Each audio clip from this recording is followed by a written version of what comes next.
जय हिंद साथियों, स्वागत है आपका हमारे यूट्यूब चैनल जेके साहिल स्टडी में। तो आज के इस वीडियो में हम यूपी ट्रिपल एस सी पेट से संबंधित जो प्रीवियस ईयर का पेपर है उसको हम सॉल्व करेंगे। ठीक है दोस्तों, जिस पर कौन कौन से क्वेश्चंस पूछे गए थे पिछले साल में उन सभी को हम यहाँ पर सॉल्व करेंगे। देख सकते हैं आप 24/8/2021 को ये पहला पेपर हुआ था यूपी ट्रिपल एस सी पेट का। उस पेपर को हम यहाँ पर सॉल्व करेंगे। ठीक है दोस्तों, प्रैक्टिस भी करेंगे क्योंकि पेपर अभी होने ही वाला है। 15 तारीख से आपका पेपर स्टार्ट होने वाला है।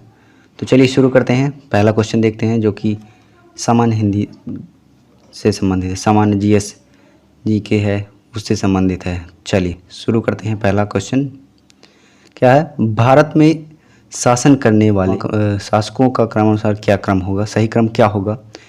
ऑप्शंस क्या दिए हुए हैं? शेरशाह सूरी, अकबर, अलाउद्दीन खिलजी, इल्तुतमिश, इन सभी को दिया गया है। तो कौन कौन सबसे पहले शासक ये इल्तुतमिश थे। इल्तुतमिश ये है एक अलबारी तुर्क था। ठीक है दोस्तों, इस भारत में 1210 से 1236 ईस्वी तक शासन किया। ठीक है दोस्तों, इल्तुतमिश से कुतुबुद्दीन ऐबक का दामाद था और यह बदायूं का सूबेदार भी था। ठीक है दोस्तों, ये पहले नंबर पर हो जाएगा। पर अलाउद्दीन खिलजी, उसके बारे में देख लेते हैं। यह खिलजी वंश का दूसरा शासक था। ठीक है दोस्तों, अलाउद्दीन खिलजी का वास्तविक नाम क्या था? अली गुरसारफ उर्फ जूना खान खिलजी। ठीक है दोस्तों, ये था इसका पूरा नाम, वास्तविक नाम। और इसने 1296 ईस्वी में अलाउद्दीन खिलजी ने दिल्ली की गद्दी संभाली थी। 1296। ठीक है, देखते हैं। अगला है शेरशाह सूरी। तीसरे नंबर पर आते हैं शेरशाह सूरी, जो भारत के जन्मे पठान थे। इन्होंने हुमायूं को 1540 ईस्वी में हराकर उत्तर भारत में पूरी राज्य साम्राज्य को स्थापित किया अपना। ठीक है दोस्तों, तो अब आए। भारत का महानतम मुगल शासक अकबर था, जिसने 1556 से 1605 ईस्वी तक भारत में शासन किया। उसने अपने शासनकाल में सभी धर्मों का सम्मान किया था। ठीक है दोस्तों, तो यहाँ पर क्रम क्या हो जाएगा? पहला इल्तुतमिश चौथे नंबर पर, फिर उसके बाद तीसरे नंबर पर अलाउद्दीन खिलजी, फिर उसके बात कौन आते हैं? शेरशाह सूरी, फिर उसके बाद अकबर। तो चौथे नंबर पर कौन है? इल्तुतमिश, और फिर थर्ड नंबर पर हैं अलाउद्दीन खिलजी, फिर उसके बाद फर्स्ट नंबर पर शेरशाह सूरी, फिर उसके बाद सेकंड में जो अकबर है। तो यहाँ पर करेक्ट आंसर हो जाएगा बी। ठीक है दोस्तों, चलिए तो ये हो गया कालक्रम इनका। चलिए अब नेक्स्ट क्वेश्चन की बात करते हैं। निम्नलिखित में से कौन से संत शिवाजी के समकालीन थे? तो ऑप्शन क्या दिए हैं? तुकाराम, चैतन्य, नामदेव, शंकराचार्य। तो कौन सा सही आंसर हो जाएगा? कमेंट बॉक्स में दीजिए। चलिए तो यहाँ पर करेक्ट आंसर हो जाएगा ए इज करेक्ट आंसर। संत तुकाराम जो कि 17वीं शताब्दी के एक महानतम संत थे, जो भारत के लंबे समय तक चले भक्ति आंदोलन में एक प्रमुख स्तंभ थे। ठीक है दोस्तों, इनका जन्म पुणे जिले में अंतर्गत देह नामक प्रयाग में ग्राम में हुआ था। ये शिवाजी के समकालीन थे और यहाँ पर तुकाराम करेक्ट आंसर हो जाएगा, जो शिवाजी के समकालीन थे। चलिए अगला क्वेश्चन। बंगाल के प्रथम गवर्नर कौन थे? Option lord Clive, Warren Hastings, Lytton, Spain, कौन थे? तो 20 करेक्ट आंसर हो जाएगा यहाँ पर लॉर्ड वॉरेन हेस्टिंग्स, जो कि बंगाल के प्रथम गवर्नर थे। ठीक है दोस्तों, याद रखिएगा। वॉरेन हेस्टिंग्स जो भारत के पहले गवर्नर थे, वह बहुत ही सक्षम और सम्मानित और दूरदर्शी प्रशासक थे। 1761 ईस्वी में इन्हें कलकत्ता परिषद का सदस्य बनाया गया था और 1772 ईस्वी में बंगाल का राज्यपाल भी नियुक्त किया गया था। हेस्टिंग्स ने प्रशासनिक और राजस्व, वाणिज्य, न्यायिक आदि सुधार किए थे। ठीक है दोस्तों, चलिए नेक्स्ट क्वेश्चन की बात करते हैं। एक सेकंड। चलिए अगला क्वेश्चन। चरक संहिता संबंधित है, किससे संबंधित है? ऑप्शन है राजनीतिक, वास्तुकला, चिकित्सा, गणित। किससे संबंधित है? सही आंसर क्या हो जाएगा? 20 करेक्ट आंसर हो जाएगा। यह चरक संहिता जो कि चिकित्सा से संबंधित है। ठीक है दोस्तों, चरक संहिता जो कि आयुर्वेद का एक मूल ग्रंथ है, यह प्रसिद्ध ग्रंथ संस्कृत भाषा में है। ठीक है दोस्तों, इसके उपदेश अतिपुत्र, पुनर्वसु, ग्रंथकर्ता, अग्निवंश और प्रतिसंस्कारक चरक है। ठीक है दोस्तों, चरक संहिता आयुर्वेद का आधारभूत ग्रंथ है। इस ग्रंथ में हमें प्राचीन काल की चिकित्सा शास्त्र की पूरी जानकारी प्राप्त होती थी। यहाँ पर 20 करेक्ट आंसर हो जाएगा। चरक संहिता संबंधित है चिकित्सा से। चलिए अगला क्वेश्चन, इनमें से कौन सी जोड़ी सही नहीं है, सही बताना है इसमें आपको। BC 261 कलिंग युग, ठीक है दोस्तों, हुआ था और 78वें संवत की शुरुआत हुई थी, ठीक है दोस्तों, और 622 में मुगल मुस्लिम जो है युग की शुरुआत हुई थी, ये भी सही था। तो यहाँ पर जो करेक्ट आंसर जिसमें सही जोड़ा क्या कह रहा है, सही नहीं है, तो क्या है 30 करेक्ट आंसर। औरंगजेब की मृत्यु 1709 में नहीं हुई थी, 1707 में इनकी मृत्यु हुई थी। चलिए अगला क्वेश्चन, इनमें से भारत के ग्रैंड ओल्ड मैन के नाम से जाना जाता, किसे जाना जाता है, दादा भाई नौरोजी, फिरोज शाह मेहता, WC बनर्जी, सुरेंद्र नाथ बनर्जी। तो सही आंसर क्या हो जाएगा, तो एज करेक्ट आंसर हो जाएगा। दादा भाई नौरोजी को ग्रैंड ओल्ड मैन के नाम से भी जाना जाता है, ठीक है दोस्तों।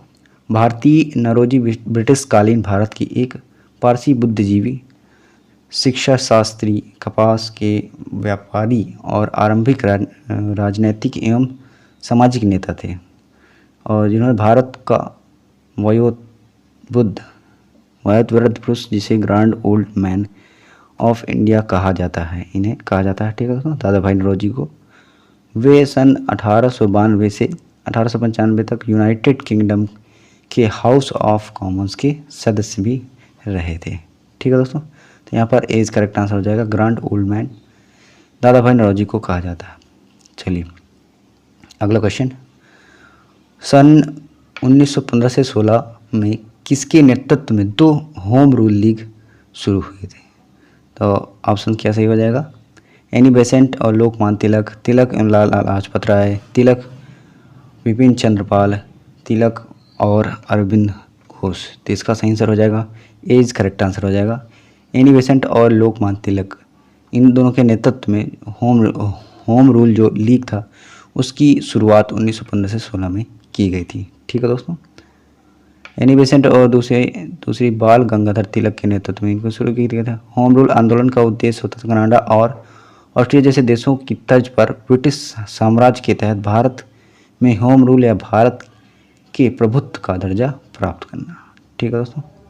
चलिए और क्या था, तिलक में होम रूल आंदोलन के दौरान लोकप्रिय नारा क्या था, स्वराज मेरा जन्मसिद्ध अधिकार है, ठीक है दोस्तों। तो यहाँ पर करेक्ट आंसर हो जाएगा, लोकमान्य तिलक का जो उन्होंने कहा था, स्वराज मेरा जन्मसिद्ध अधिकार है, मैं इसे लेकर ही रहूँगा। तो ये भी नारा पूछा जा सकता है, लोकमान्य तिलक का है, ठीक है दोस्तों, याद रखिएगा। चलिए अगला क्वेश्चन, निम्न का मिलान करें। राजा राम मोहन राय जो ब्रह्म समाज की स्थापना इन्होंने, और रामकृष्ण मिशन जो कि स्वामी विवेकानंद जी ने की थी, और जो कि आर्य समाज के स्वामी दयानंद सरस्वती जी ने इनकी स्थापना की थी, और सत्य समाज सोसाइटी जो कि श्री धरालू नायडू, ठीक है दोस्तों, श्री धरालू नायडू सत्य शोधक समाज की इन्होंने यूज की। तो 20 करेक्ट आंसर हो जाएगा यहाँ पर, ठीक है दोस्तों।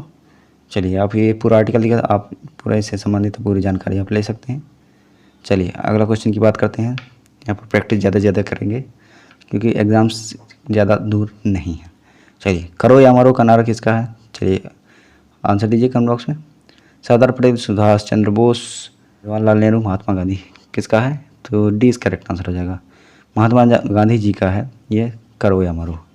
इस आंदोलन की शुरुआत एक दिन पहले यानी कि 8 अगस्त 1942 को हुई थी। इस दिन मुंबई, जो कि बम्बई पहले उसको कहा जाता था, अब मुंबई कहा जाता है, कि एक मैदान से अखिल भारतीय कांग्रेस महासमिति के प्रस्ताव पारित किया था। यह प्रस्ताव ही भारत छोड़ो आंदोलन था, ठीक है दोस्तों। इसी आंदोलन में महात्मा गांधी जी ने कहा था करो या मरो का नारा दिया था, ठीक है दोस्तों। तो डी इस करेक्ट आंसर हो जाएगा। चलिए अगला, सुभाष चंद्र बोस ने भारतीय राष्ट्रीय कांग्रेस के अध्यक्ष पद से इस्तीफा दिया, तो इस पद प्रस्ताव किसे दिया गया, इस पद का प्रस्ताव फिर किसको दिया गया, सुभाष चंद्र बोस जी ने राष्ट्रीय कांग्रेस के अध्यक्ष पद से इस्तीफा दिया, तो फिर उसके बाद कौन आया, ऑप्शन है Pandit Jawaharlal Nehru, Rajendra Prasad, Pattabhi Sitaramayya, JB Kripalani. J B Kripalani. तो सही आंसर क्या हो जाएगा? सी इज करेक्ट आंसर हो जाएगा, डॉक्टर राजेंद्र प्रसाद जी। ठीक है दोस्तों, जो कि वर्ष 1938 में हरिपुरा अधिवेशन में कांग्रेस के अध्यक्ष सुभाष चंद्र बोस जी ने वर्ष 1939 में त्रिपुरा के कांग्रेसी अधिवेशन के लिए सुभाष चंद्र बोस ने दोबारा अध्यक्ष पद के लिए यानी उम्मीदवार घोषित की गई।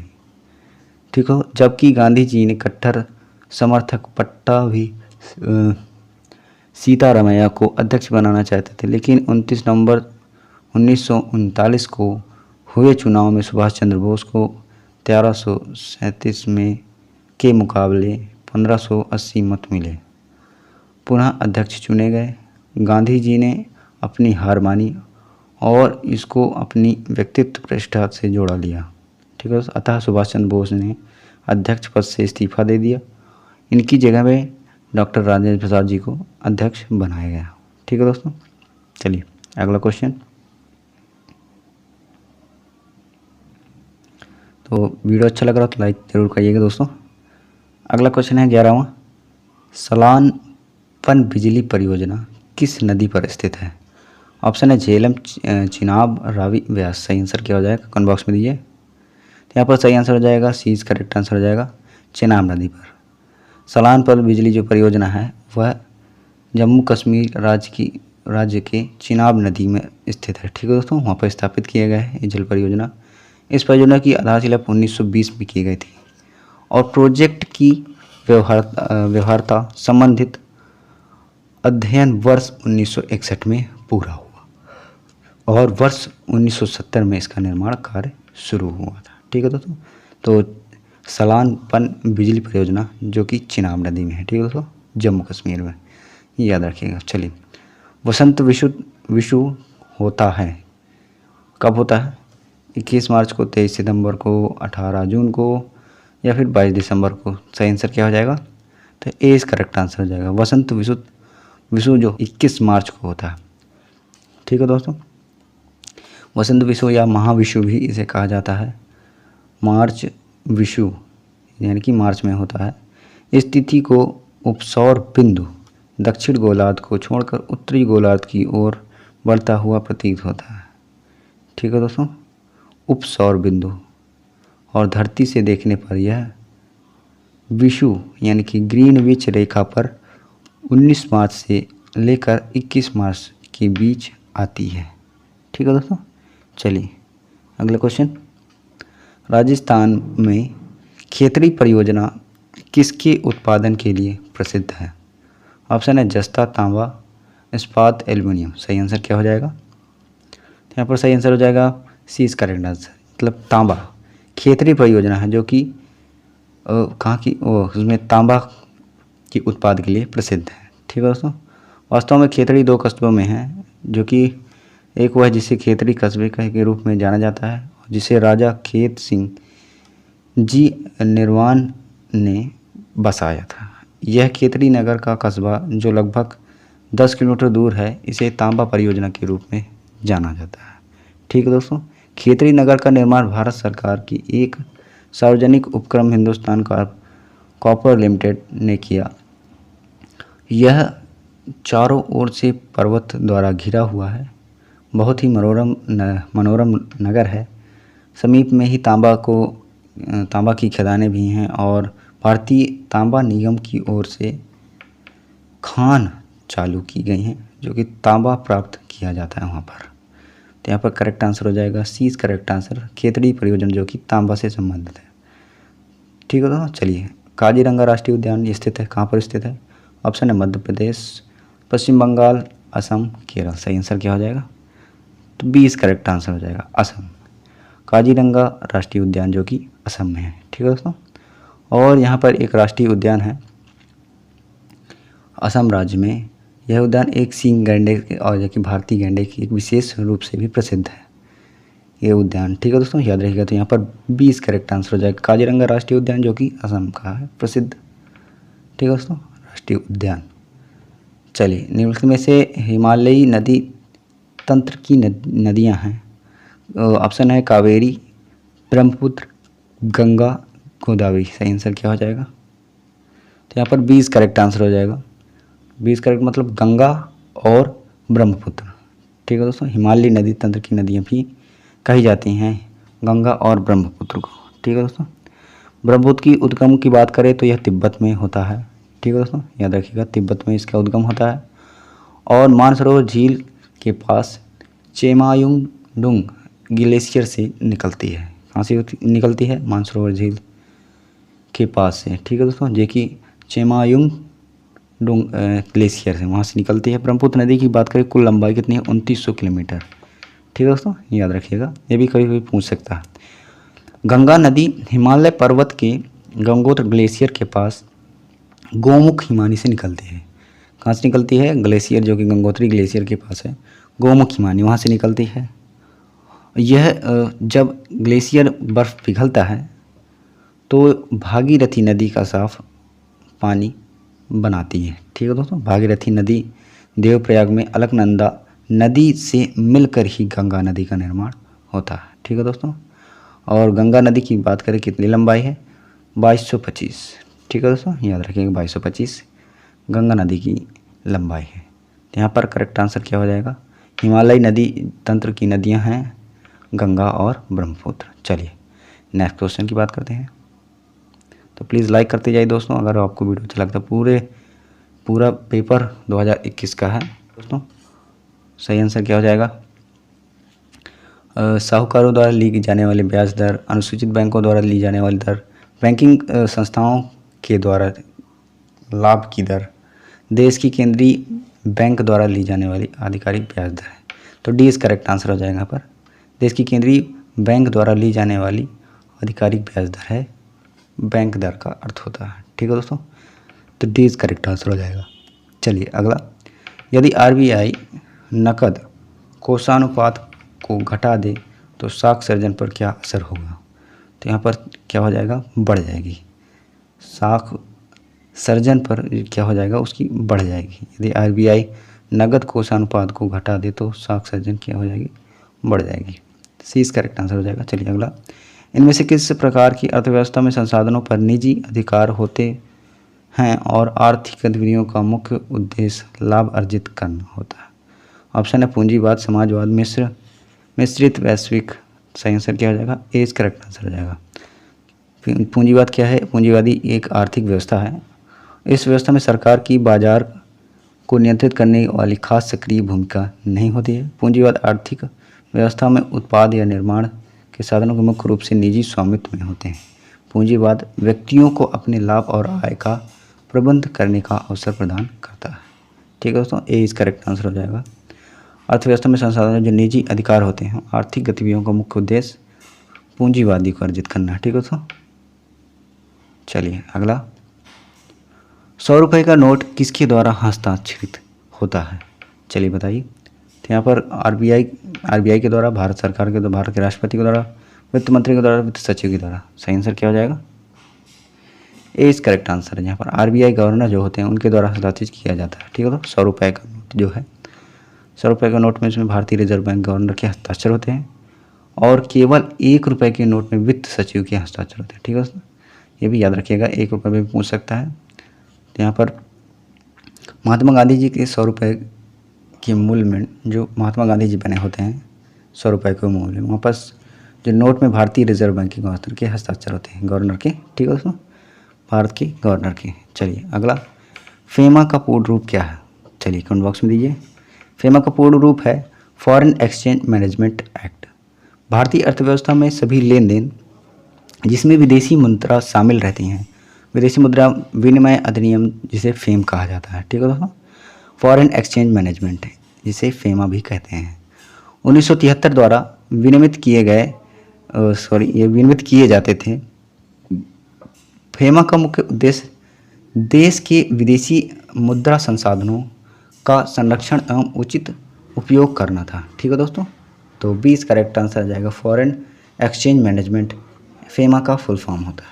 चलिए अगला क्वेश्चन, भारत के संविधान में जन स्वास्थ्य एवं स्वच्छता किसमें शामिल है? ऑप्शन है राज्य सूची में, संघ सूची में, समवर्ती सूची में, इनमें से किसी में नहीं। सही आंसर क्या हो जाएगा? कमेंट बॉक्स में दीजिए। भारत के संविधान में जन स्वास्थ्य एवं स्वच्छता किसमें शामिल है? ये सही आंसर हो जाएगा, ए इस करेक्ट आंसर हो जाएगा राज्य सूची। ठीक है दोस्तों, राज्य सूची या सूची सेकंड भी इसे कहते हैं। उसी में भारतीय संविधान की अनुसूची जो 7,61 विषयों में उसमें सूची है, और राज्य सूची में जो राज्य सरकार कार्य करती है वह इसमें सम्मिलित होते हैं। ठीक है दोस्तों, जैसे कि अदालतें हैं, राज्य हैं, जिला सफाई अस्पताल, पशु, सिंचाई, कृषि, सड़क, वन, रेलवे और भी पुस्तकालय आदि सभी इसमें शामिल होते हैं। ठीक है दोस्तों, सम्मिलित होते हैं। तो यहाँ पर ए इस करेक्ट आंसर हो जाएगा, राज्य सूची जन स्वास्थ्य एवं स्वच्छता शामिल है। ठीक है दोस्तों, चलिए अगला क्वेश्चन 22वां क्वेश्चन। प्लीज़ लाइक करते जाइए दोस्तों अगर आज का वीडियो आपको अच्छा लग रहा हो। चलिए आप डिटेल भी पूरा पढ़ सकते हैं, इस करेक्ट आंसर हो जाएगा उसका। चलिए, भारत में पंचायती राज्य व्यवस्था इसके अंतर्गत रखी गई। किसके अंतर्गत रखी गई? मूल अधिकार, मौलिक कर्तव्य, राजनीतिक नीति निर्देशक तत्व, इनमें से कोई नहीं। सही आंसर क्या हो जाएगा कमेंट बॉक्स में दीजिए। तो यहाँ पर सही आंसर हो जाएगा सी इज करेक्ट आंसर। राज्य की नीति निर्देशक तत्व हैं जनतांत्रिक संवैधानिक विकास के नवीनतम तत्व हैं। ठीक है दोस्तों, और सबसे पहले ये आयरलैंड के संविधान में लागू किए गए थे, और ये तत्व भारतीय संविधान के विकास के साथ ही विकसित हुए हैं। इन तत्वों का कार्यकाल जो जन कल्याणकारी राज्य हैं उनमें स्थापना करना है। ठीक है दोस्तों, तो यहाँ पर सी इज करेक्ट आंसर हो जाएगा राजनीति के निदेशक तत्व। ठीक है दोस्तों, सी इज करेक्ट आंसर हो जाएगा। भारत में पंचायती राज्य जो व्यवस्था है राजनीति के निदेशक तत्वों से अंतर्गत रखी गई है, तो यहाँ पर सी इज करेक्ट आंसर हो जाएगा। चलिए नेक्स्ट क्वेश्चन है दोस्तों 23वां क्वेश्चन। शिक्षा का अधिकार एक मौलिक अधिकार है जो संबंधित है, किससे संबंधित है? अनुच्छेद आपको बताना है। ऑप्शन दिए हुए हैं अनुच्छेद 21A, अनुच्छेद 19 से, अनुच्छेद 29 एवं 30 से, इनमें से कोई नहीं। सही आंसर क्या हो जाएगा कमेंट बॉक्स में दीजिए। चलिए, तो यहाँ पर सही आंसर क्या हो जाएगा? अनुच्छेद 21A से संबंधित है। शिक्षा का अधिकार एक मौलिक अधिकार है। ठीक है दोस्तों, और बात करें वर्ष 2002 में 86वें संविधान संशोधन से शिक्षा के अधिकार को संविधान के भाग 3 में एक मौलिक अधिकार के तहत शामिल किया गया है। ठीक है दोस्तों, और इसे अनुच्छेद 21A के अंतर्गत शामिल किया, जिसमें 6 से 14 वर्ष के बच्चों के लिए शिक्षा के अधिकार को एक मौलिक अधिकार बना दिया गया था। ठीक है दोस्तों, चलिए, तो यहाँ पर करेक्ट आंसर हो जाएगा अनुच्छेद 21A में शिक्षा का मौलिक अधिकार से संबंधित है, तो ए इज करेक्ट आंसर। चलिए नेक्स्ट क्वेश्चन।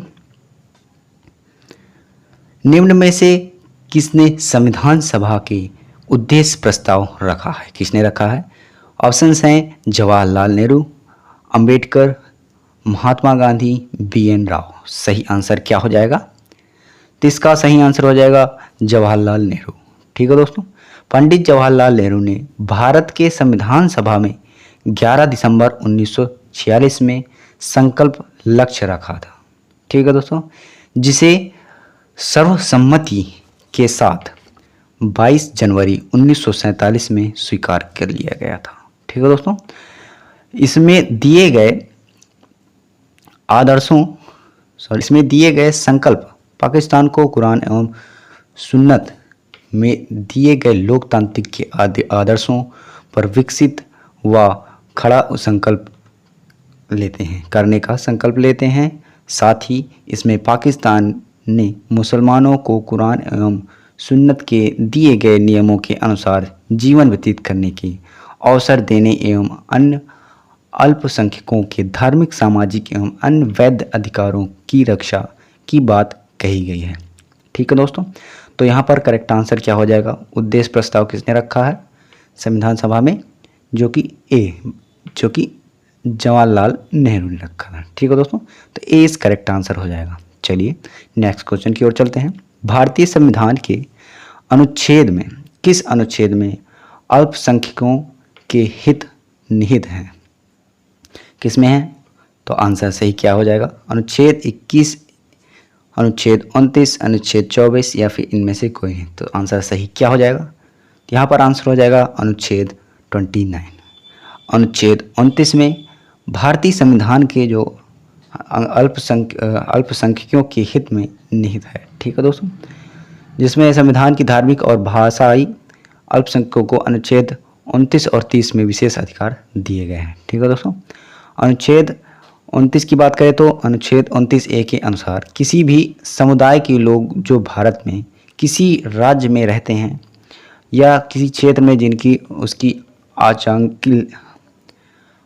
आंचलिक भाषा, लिपि, संस्कृति हो, उस क्षेत्र को संरक्षित करने का पूरा अधिकार होगा।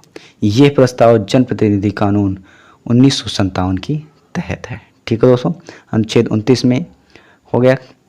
अब अनुच्छेद 30 को देख लेते हैं। इसमें क्या है, अनुच्छेद 30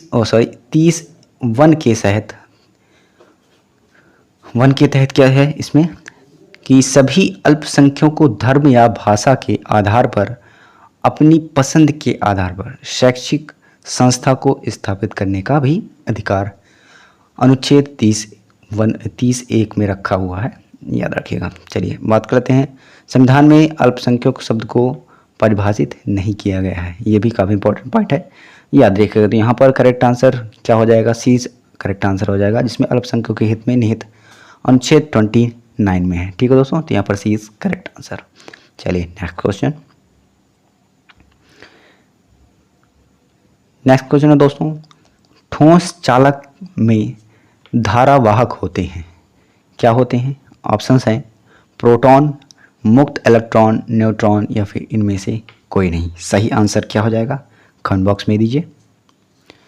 तो इसका सही आंसर हो जाएगा सी, मुक्त इलेक्ट्रॉन जो होते हैं उनमें ठोस चालक में जो धारावाहक होते हैं वो मुक्त इलेक्ट्रॉनों में नहीं होते। ठीक है दोस्तों, ऐसे ठोस जिनमें विद्युत धारा का प्रवाह आसानी से हो जाता है वह ठोस चालक कहलाते हैं। ठीक है दोस्तों, इसमें मुक्त इलेक्ट्रॉन धारावाहक होते हैं। सही आंसर क्या हो जाएगा, मुक्त इलेक्ट्रॉन। धारावाहक का कार्य करते हैं, मुक्त इलेक्ट्रॉन ही धारावाहक का कार्य करते हैं। ठीक है दोस्तों, चलिए अगला क्वेश्चन देखते हैं। तो यहाँ पर सी इस करेक्ट आंसर हो जाएगा, मुक्त इलेक्ट्रॉन। चलिए अगले क्वेश्चन की ओर चलते हैं। प्रकाश वर्ष किसमें मापन की इकाई है? प्रकाश वर्ष मापने की कौन सी इकाई है? ऑप्शन आपके सामने, 1 वर्ष में मापी गई रॉकेट की गति की, 1 वर्ष में निर्वात में ध्वनि द्वारा चली गई दूरी की, 1 वर्ष में निर्वात में प्रकाश द्वारा चली गई दूरी, हवाई जहाज की गति। तो सही आंसर क्या हो जाएगा, कमेंट बॉक्स में दीजिए। जिसका सही आंसर हो जाएगा सी इज करेक्ट आंसर। 1 वर्ष में निर्यात में प्रकाश द्वारा चली गई दूरी को नापने के लिए प्रकाश वर्ष का प्रयोग करते हैं। ठीक है, तो एक दूरी मापने की एक इकाई है। ठीक है दोस्तों, तो यहाँ पर correct answer C is correct answer. चलिए बात कर लेते हैं प्रकाश वर्ष, जिसे LY के द्वारा चिन्हित किया जाता है। ठीक है दोस्तों, और बात करें दूरी की एक इकाई है, ये तो आप जानते ही होंगे, और यह लगभग 95 खरब मतलब 9.5 ट्रिलियन किलोमीटर की होती है। अंतर्राष्ट्रीय खगोलीय संघ के अनुसार एक प्रकाश वर्ष वह दूरी है जो प्रकाश अपने निर्वात में 1 वर्ष में पूरा कर लेता है। ठीक है दोस्तों, प्रकाश वर्ष की परिभाषा हो जाएगी। चलिए तो यहाँ पर सी इस करेक्ट आंसर हो जाएगा, प्रकाश वर्ष जो कि 1 वर्ष में निर्वात में प्रकाश द्वारा चली गई दूरी होती है। चलिए अगला क्वेश्चन, ब्लीचिंग पाउडर का रासायनिक नाम क्या है? कौन सा नाम है? Calcium sulphate, CaSO4, calcium oxychloride, CaOCl2, sodium bicarbonate, NaHCO3, sodium chloride. सही आंसर क्या हो जाएगा? तो यहाँ पर सही आंसर हो जाएगा कैल्शियम ऑक्सीक्लोराइड। यह ब्लीचिंग पाउडर का रासायनिक नाम है, CaOCl2। ठीक है दोस्तों, ये याद रखिएगा। और इसे चूने का क्लोराइड भी कहा जाता है, याद रखिएगा, ये भी इम्पोर्टेंट पॉइंट है।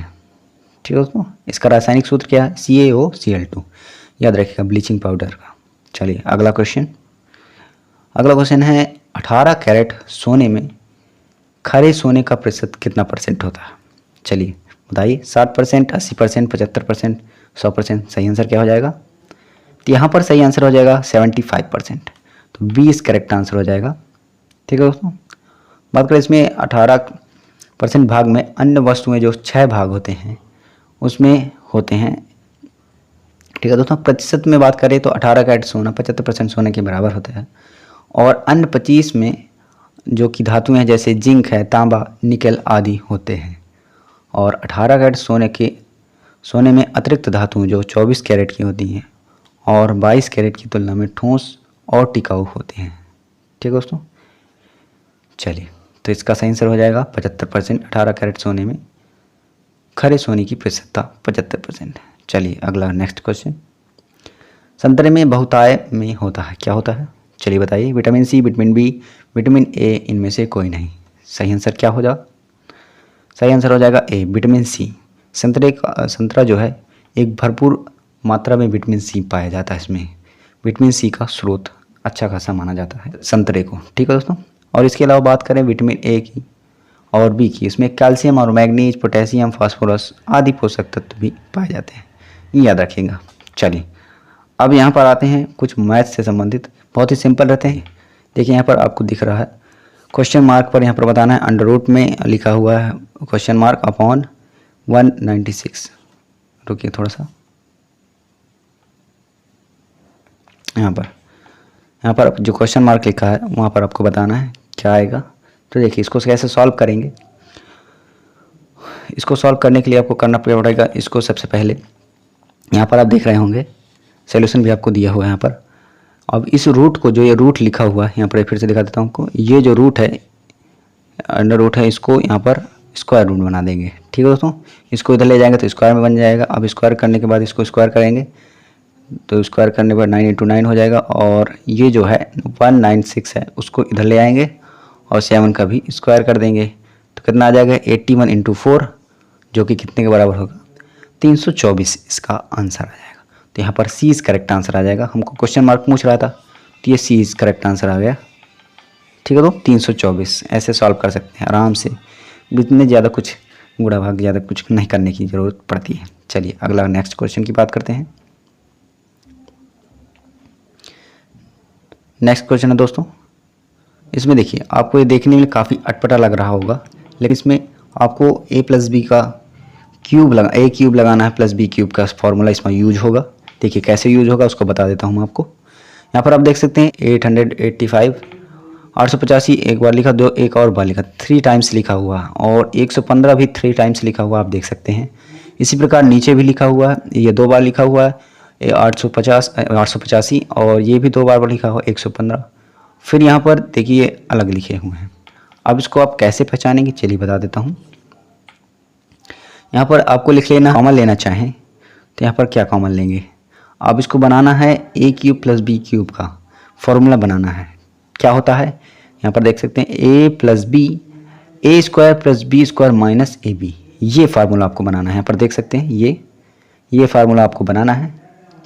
तो इसको कैसे बनाएंगे, यहाँ पर देखिए 885 और प्लस 115 इनको आपस में लिख लेना है। फिर जो जितना बचा है उन सभी को इधर लिख लेना है। तो देखिए एक बार यहाँ पर ये लिख लिया हमने तो कितना बचा, 2 बार बचा, 2 बार बचा तो यहाँ पर स्क्वायर, देखिए स्क्वायर करके लिख दिया गया है। अब इसी प्रकार यहाँ पर आपको एक लगाना पड़ेगा 800, क्योंकि यहाँ से पूरे में कॉमन लिया है, यहाँ पर पूरे में कॉमन लिया है तो आपको यहाँ पर एक 885 लगाना पड़ेगा। ठीक है दोस्तों। और बात करें हमने यहाँ पर जो लिया हुआ है 115 को कॉमन लिया हुआ है, इसमें देखिए यहाँ पर तो 3 बार था तो एक गया हो तो 2 बार बच गया तो ये 2 बार आ गया। ठीक, फिर अब यहाँ पर एक यहाँ पर है, जब आप इसको गुणा करेंगे, यहाँ पर गुणा करेंगे ये 150 का 115 का 115 का तो स्क्वायर यहाँ पर 3 बार हो जाएगा। और यहाँ पर जो 85 वाला है इसके साथ हमने रख दिया है, 85 के साथ 115 गुणा कर दिया है। जब आप इसको ओपन करेंगे तो ये पूरा आपको ये पूरा ही ऐसा मिल जाएगा। ठीक है दोस्तों। जब आप इनको मल्टीप्लाई आपस में करेंगे तो ये आपस में क्या हो जाएंगे, कैंसिल हो जाएंगे, तो इतना ही बच जाएगा। ठीक है। अब नीचे वाले टर्म्स में देखते हैं, नीचे वाले टर्म्स के ये देखिए स्क्वायर हो रहा है, ये दोनों स्क्वायर हो रहे हैं तो यहाँ पर देखिए स्क्वायर लिख दिया गया है और यहाँ पर भी ये दोनों स्क्वायर हो रहे हैं, स्क्वायर करके बना दिया गया है और बाकी है ये एज इट इज़। यहाँ पर आपको फॉर्मूला क्या लगाना है, देखिए a + b, देखिए यहाँ पर भी a+, इसको एज्यूम a कर सकते हैं। ठीक है दोस्तों। और इसको b कर लीजिए 115 को, तो यहाँ पर a प्लस बी देखिए फॉर्मूला बन रहा है a प्लस बी और A square plus B square minus A B. यहाँ पर देख सकते हैं A square plus B square minus A B क्या है 850 ए हो जाएगा और 115 क्या है बी हो जाएगा, तो ए बी इंटू में लिख दिया गया। बस इसको ऐसे एज इट इज सॉल्व कर दीजिए। फार्मूला क्या होता है ए क्यूब प्लस बी क्यूब का, याद रखिएगा फार्मूला काफ़ी इंपॉर्टेंट है। तो ऐसे सॉल्व कर लेंगे, बस यहाँ पर ऐड कर देंगे डायरेक्ट ए क्यूब प्लस बी क्यूब। ठीक है दोस्तों, चलिए अगला क्वेश्चन। तो यहाँ पर हम करेक्ट आंसर क्या हो जाएगा, डी इज करेक्ट आंसर हो जाएगा। ठीक है दोस्तों, ये याद रखिएगा। चलिए काफ़ी सिंपल था, इसमें फॉर्मूला बस आपको याद होना चाहिए। चलिए अगला है, ये जो दिया हुआ है इसके बराबर क्या होगा। अब इसको देखिए, इसको कैसे सॉल्व करेंगे आपको देखिए बता देता हूँ। यहाँ पर देखिए सॉल्यूशन भी दिया हुआ है आपको। यहाँ पर आपको देखिए उसी का जो नीचे रहता है √5 प्लस √3 है, उसमें जो ये साइन है प्लस का, उस साइन को हटाकर माइनस का एज इट इज़ गुणा भाग कर देना है। ठीक है दोस्तों, दो ऊपर नीचे देखिए, और दोनों टर्म्स में क्या कर देंगे, ऊपर नीचे क्या गुणा कर देंगे। गुणा करने के बाद देखिए अब इसको सॉल्व करेंगे तो यहाँ पर क्या आ जाएगा, इसका क्या हो जाएगा 5 हो जाएगा और इसका क्या हो जाएगा 3 हो जाएगा। रूट क्या हो जाएगा, 2 बार हो जाता है ना, 5 इंटू √5, 5 अंडर रूट में 5 इंटू √5, तो क्या हो जाएगा 5 हो जाएगा। इसी प्रकार ये भी हो जाएगा, आपस में मल्टीप्लाई जब आप करेंगे a माइनस बी का होल स्क्वायर, तो स्क्वायर इसको ओपन करेंगे तो ये हो जाएगा, और नीचे भी यही टर्म क्या हो जाएगा, तो 5 माइनस 3 आ जाएगा। ठीक है दोस्तों, जब आप इसका मल्टीप्लाई करेंगे तो यहाँ पर देखिए आसानी से आ गया। 3 प्लस 5 को ऐड कर देंगे 8 हो जाएगा और -2 √5 हो जाएगा, और नीचे जो 5 माइनस 3 हो जाएगा वो 2 हो जाएगा। बस एज इट इज़ रख देना है, तो यहाँ पर बी इज करेक्ट आंसर हो जाएगा। चलिए नेक्स्ट क्वेश्चन की बात करते हैं। काफ़ी सिंपल क्वेश्चन ही पूछे जाते हैं इसमें। टीवी सेट का मूल्य 30% घटाने पर उसकी बिक्री 20% बढ़ गई। ठीक है दोस्तों, तो दुकानदार की आय उसका प्रभाव पड़ा, क्या प्रभाव पड़ा। ऑप्शन कितने ऑप्शन दिए हुए हैं, बढ़ी 10% बढ़ी, 10% घटी, 16% बढ़ी, 16% घटी, तो क्या सही आंसर हो जाएगा। चलिए इसको देखते हैं। देखिए यहाँ पर आपको दिया हुआ है x इंटू छूट, ऐसे आपको कर देना, फिर बराबर कितना कर देना -30%, क्या दिया है यहाँ पर घटाने पर, तो माइनस कर दिया जाए, यहाँ पर देख सकते हैं, ऐसे आपको कर लेना। और y हमको क्या मानना है, y इंटू जो बिक्री है। ठीक है दोस्तों, y बिक्री कितनी 20% है। अब इसको क्या करना है, आय पर अभिष्ट प्रभाव जो पड़ेगा, जो बताया गया है यहाँ पर दुकान की आय में क्या प्रभाव पड़ेगा। चलिए देखते हैं, x प्लस वाई और plus x into y upon 100%, इस फॉर्मूला के अंदर आपको रख देना है सभी आंसर, तो आसानी से आ जाएगा। ठीक है दोस्तों, तो x का मान रख दीजिए -3 और y का मान रख दीजिए 20, और इसमें भी x y का मान रख दीजिए, दोनों प्लस साइन के और माइनस साइन जो इसमें है पूरा साइन सहित इसमें रख देंगे, तो आपको -16% इसमें क्या मतलब हो जाएगा, घटेगी। -16% मतलब डी इज करेक्ट आंसर हो जाएगा। यहाँ पर माइनस का मतलब हो गया घटी, उसकी आय पर प्रभाव क्या पड़ा, घट गई, 16% घट गई, तो यहाँ पर डी इज करेक्ट आंसर हो जाएगा। चलिए अगला क्वेश्चन है, 4 खिलाड़ियों की औसत 18.5 वर्ष है। यदि कोच की आयु भी इसमें शामिल की जाए तो औसत आयु 20% बढ़ जाती है, तो कोच की आयु क्या होगी। तो आंसर आप बताइए क्या होगा। चलिए मैं बता देता हूँ, इसका मैंने एक सेपरेट वीडियो पे बना कर रखा है, आप देख सकते हैं। जितने भी औसत से संबंधित है उनको एक अलग वीडियो मैंने बना कर रखा है, आप प्लेलिस्ट में जाकर वहाँ से देख सकते हैं, और लिंक डिस्क्रिप्शन में वहाँ पर भी आप देख सकते हैं कि औसत की मैंने एक अलग वीडियो ही बना के रखा है, तो वहाँ पर आप जाइएगा तो ट्रिक भी मैंने बताई कैसे उसको सॉल्व करेंगे। यहाँ पर देखिए, चलिए नेक्स्ट सोल्यूशन से देखते हैं। यहाँ पर दिया हुआ 4 खिलाड़ियों की आयु का योग कितना दिया हुआ है, 4 इंटू 18.5 में बराबर कितना हो जाएगा, इसको मल्टीप्लाई कर देंगे। 4 खिलाड़ियों का है इसलिए चारों का निकाल लेंगे, कितना हो जाएगा 74 हो जाएगा। मल्टीप्लाई करेंगे 18.5 में 4 का, तो हो जाएगा 74 आ जाएगा। चलिए अगला क्या दिया हुआ, कोच में शामिल होने पर औसत तो इसका निकाल लेना, कोच में जब शामिल हो जाएगा उसका औसत निकाल लेना है। औसत कैसे निकालेंगे, 100 और प्लस औसत जो है 20% बढ़ी है, 100 में 20% बढ़ी है, तो इसको इंटू में कर देना 120/100, परसेंटेज के लिए /100 कर देंगे। और कोच की कितना है, चारों खिलाड़ियों का है, इसमें कोच भी शामिल है इसी चारों खिलाड़ियों में, तो 18 गुणा कर देंगे इसमें, तो 22.2 आ जाएगा। ठीक है दोस्तों, अब यहाँ पर कह रहा है इसमें शामिल किया जाएगा, ये तो निकल आया। अब औसत जो बढ़ गया है 20% और उनका खिलाड़ियों का और कोचों की आयु का उसमें निकाल लेना है, औसत निकालना है।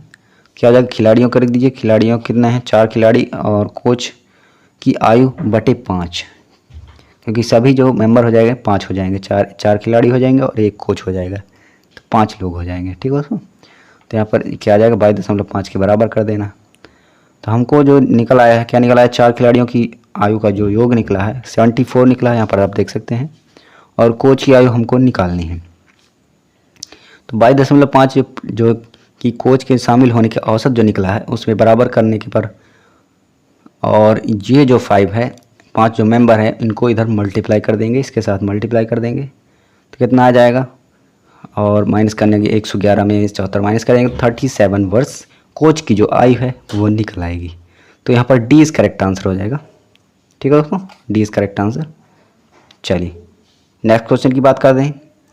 एकल का विलोम शब्द है, क्या है, चलिए ऑप्शंस क्या है, बहुल, पर्याप्त, उपयुक्त, अकेला। सही आंसर क्या होगा कमेंट बॉक्स में दीजिए। एकल का विलोम, तो यहाँ पर करेक्ट आंसर हो जाएगा एकल का विलोम होता है बहुल। ठीक है दोस्तों, तो D is correct, A is correct answer हो जाएगा। ठीक है दोस्तों, ए इज करेक्ट आंसर, एकल का विलोम बहुल। चलिए नेक्स्ट क्वेश्चन की ओर चलते हैं। 37, दर्प का पर्यायवाची कौन सा होगा, चलिए कमेंट बॉक्स में दीजिए। तिस्कर, व्यथा, अहंकार, स्वाभिमान, क्या होगा आंसर, क्या होगा। चलिए तो यहाँ पर करेक्ट आंसर हो जाएगा दर्प का पर्याय जो होता है अहंकार होता है। ठीक है दोस्तों, दर्प के अन्य भी देख लेते हैं। क्या होता है, दंभ, घमंड, अहंकार, अभिमान, मद, गर्व, ये सभी दर्प का पर्यायवाची होते हैं, याद रखिएगा। तो यहाँ पर correct answer B is correct answer, दर्प का पर्याय अहंकार। चलिए नेक्स्ट क्वेश्चन, मन को हरने वाला वाक्य के लिए नीचे दिए गए विकल्प में एक शब्द चुनना है।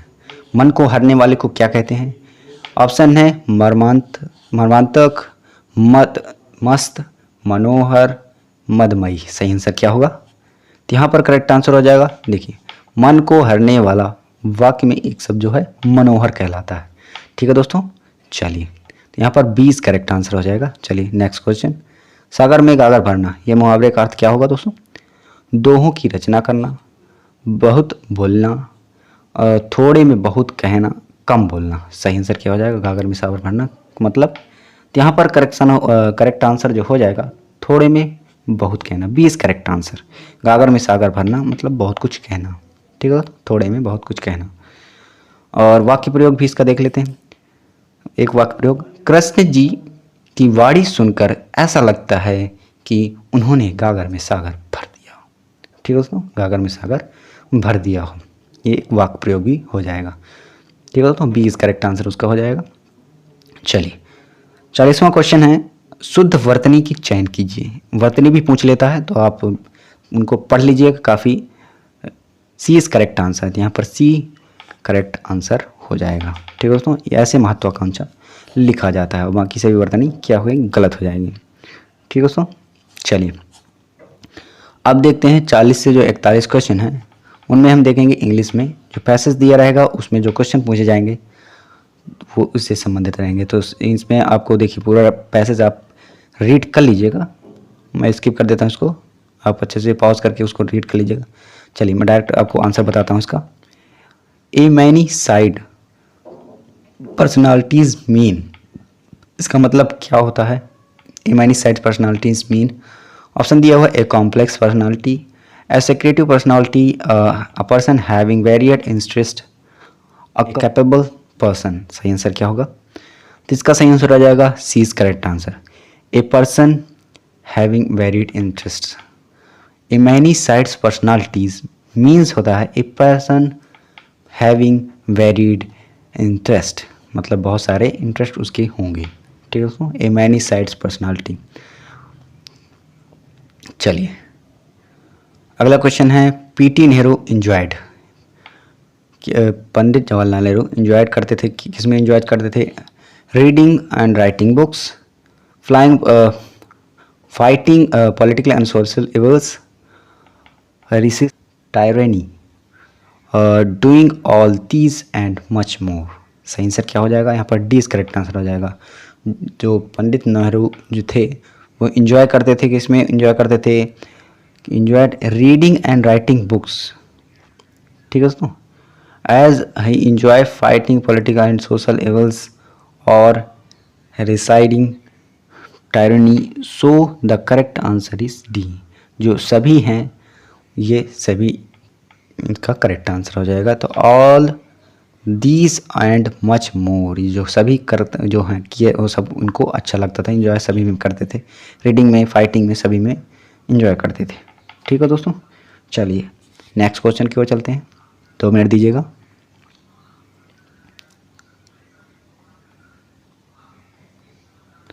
चलिए नेक्स्ट क्वेश्चन है, which of the following statement reflect Pandit Nehru's point of view.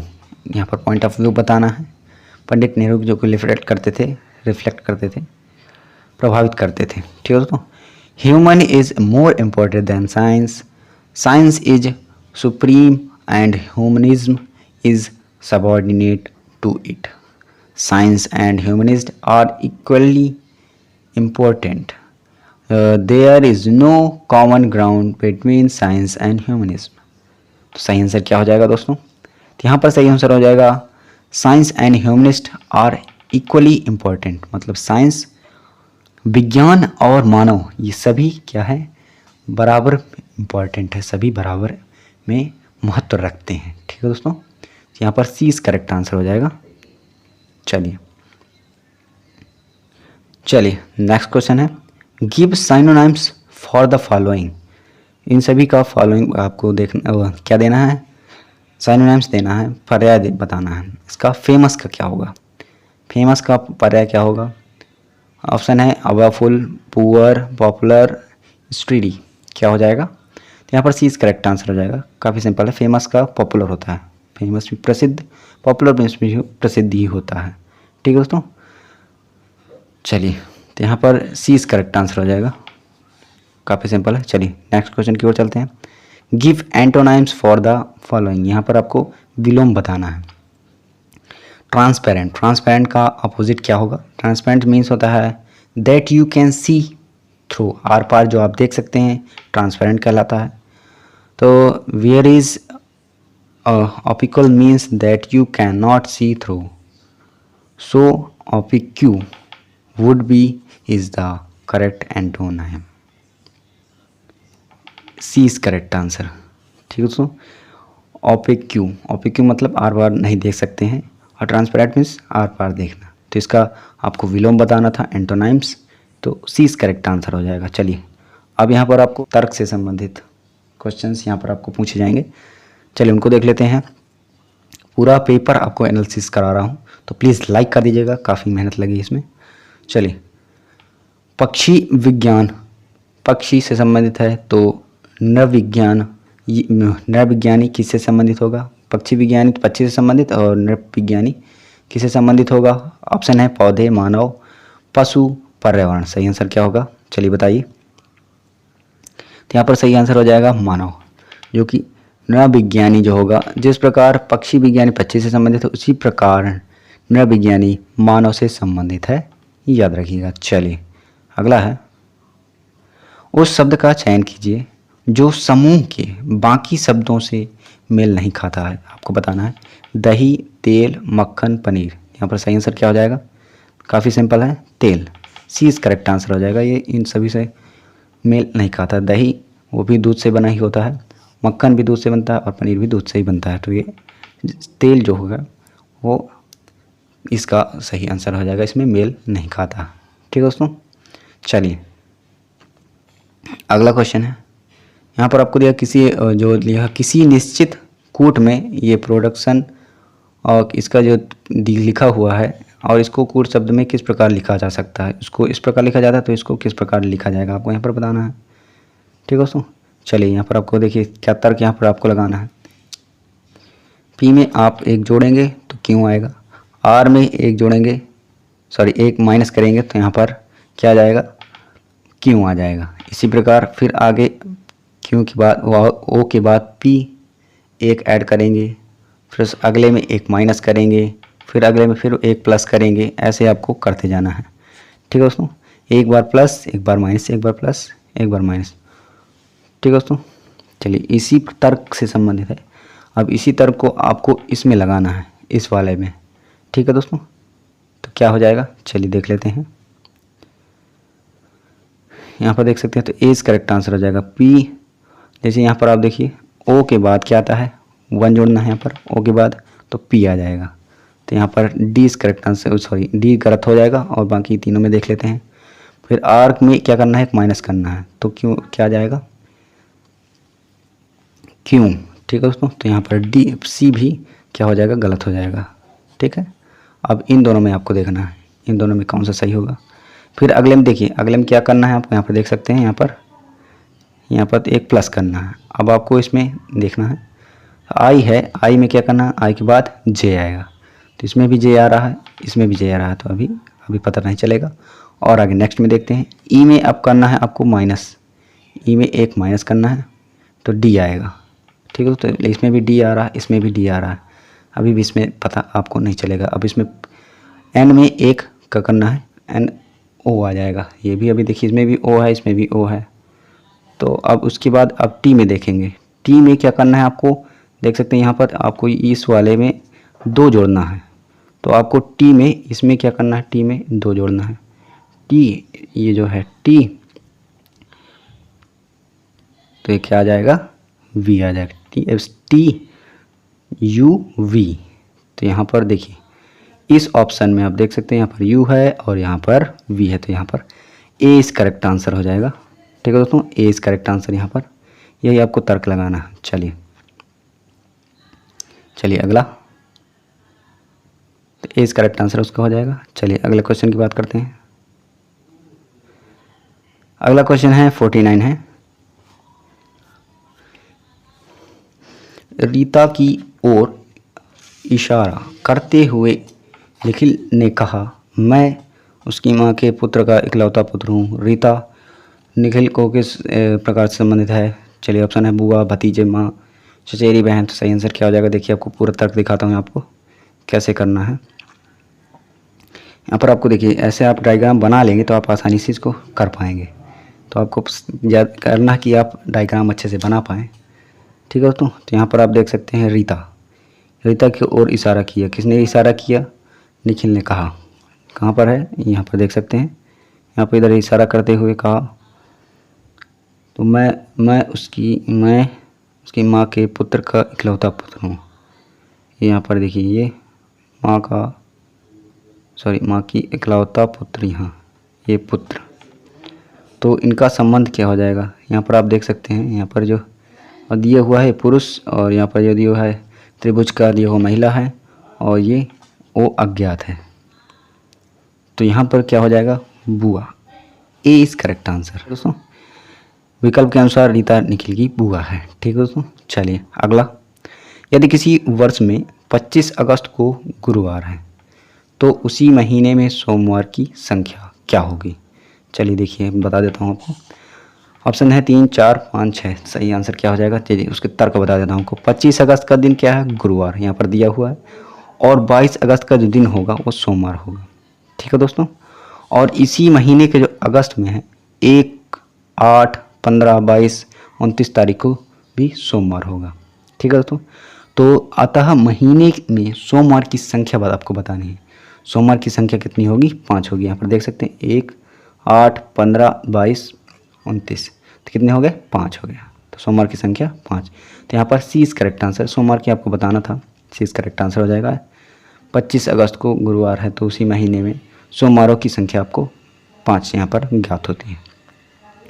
चलिए अगला क्वेश्चन, पूरे 100 क्वेश्चन करेंगे हम। ठीक है दोस्तों, तो प्लीज़ लाइक करते जाइए, काफ़ी इंपॉर्टेंट आप वीडियो ऑनर रिविज़न हो जाएगा आपका। अभी जो हाल ही में प्रश्न हाल ही में जो एग्ज़ाम होने वाला है। ठीक है दोस्तों, चलिए निम्न में से किस शहर में लाइट हाउस परियोजना का क्रियान्वयन नहीं हुआ है। ऑप्शन है अगरतला, रांची, चेन्नई, पटना। सही आंसर क्या हो जाएगा, नरेंद्र मोदी जी द्वारा देश के 6 शहरों में लाइट हाउस परियोजना का क्रियान्वयन किया गया है। ठीक है दोस्तों, क्रियान्वयन किया गया है। उन्होंने global housing technology challenge India के तहत अगरतला, जो कि त्रिपुरा में है, रांची जो कि झारखंड में, लखनऊ जो कि उत्तर प्रदेश में है, इंदौर मध्य प्रदेश में, राजकोट जो कि गुजरात में और चेन्नई जो कि तमिलनाडु में लाइट हाउस परियोजना का शिलान्यास किया है। ठीक है दोस्तों, तो यहाँ पर पटना जो है यहाँ पर क्रियान्वयन नहीं किया है लाइट हाउस का परियोजना का, तो यहाँ पर डी करेक्ट आंसर हो जाएगा। ठीक है दोस्तों, और अगरतला है, रांची, चेन्नई, इन सभी जगह में लाइट हाउस परियोजना की जो कि क्रियान्वयन किया गया है। ठीक है दोस्तों, आधारभूत रखी गई है। चलिए अगला क्वेश्चन है, कौन सी भारतीय दूरसंचार कंपनी विश्व की 5वीं सबसे मजबूत ब्रांड है? तो इसका सही आंसर क्या हो जाएगा? रिलायंस जियो, आइडिया, भारती एयरटेल, वोडाफोन। सही आंसर क्या हो जाएगा? यहाँ पर सही आंसर हो जाएगा ए इज करेक्ट आंसर। तो रिलायंस जियो एक भारतीय दूरसंचार कंपनी जो कि रिलायंस इंडस्ट्री की पूर्ण स्वामित्व वाली सहायक कंपनी है, जिसके मुख्यालय मुंबई महाराष्ट्र में स्थित है। ठीक है दोस्तों, रिलायंस जियो भारतीय दूरसंचार कंपनी विश्व की 5वीं सबसे ब्रांड है कंपनी है। ठीक है दोस्तों, तो यहाँ पर ए इज करेक्ट आंसर हो गया। चलिए, बोल्ड का फुल फॉर्म होता है bamboo ocean of land in drought, मतलब इस परियोजना का हाल ही में भारत में किस राज्य में शुरू किया गया है? बम्बू जो कि बोल्ड बांस से संबंधित एक परियोजना शुरू की गई है, वह कहाँ शुरू की गई, किस राज्य में शुरू की गई? ऑप्शन है राजस्थान, हरियाणा, बिहार, मध्य प्रदेश। सही आंसर हो जाएगा राजस्थान में। ठीक है दोस्तों, राजस्थान में जनजातियों की आय और बांस आधारित अर्थव्यवस्था को बढ़ावा देने के लिए खादी और ग्रामोद्योग ने अनोखी परियोजना सूखे भू क्षेत्र व बांस मरु उद्यान बोल्ड जिसे कहते हैं शुरू की है। ठीक है, खादी और ग्रामोद्योग आयोग अधिनियम जो कि 1965 के तहत स्थापित एक वैधानिक निकाय है। यह ग्रामीण क्षेत्रों में खादी और अन्य ग्रामोद्योग के विकास के कार्यक्रमों में नियोजन, प्रचार, संगठन और कार्यान्वयन के लिए बनाया गया है। ठीक है दोस्तों, तो बोल्ड परियोजना क्या है? एक बम्बू से संबंधित है, बांस से संबंधित है परियोजना जो कि राजस्थान में स्टार्ट की गई, याद रखिएगा। तो ए इज करेक्ट आंसर यहाँ पर हो जाएगा। चलिए नेक्स्ट क्वेश्चन की बात करते हैं।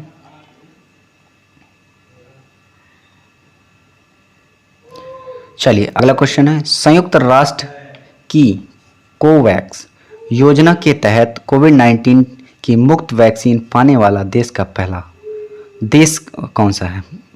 देश कौन सा पहला देश है? ऑप्शन है घाना, अफ्रीका, नाइजीरिया, सूडान। सही आंसर क्या हो जाएगा? तो यहाँ पर सही आंसर हो जाएगा घाना।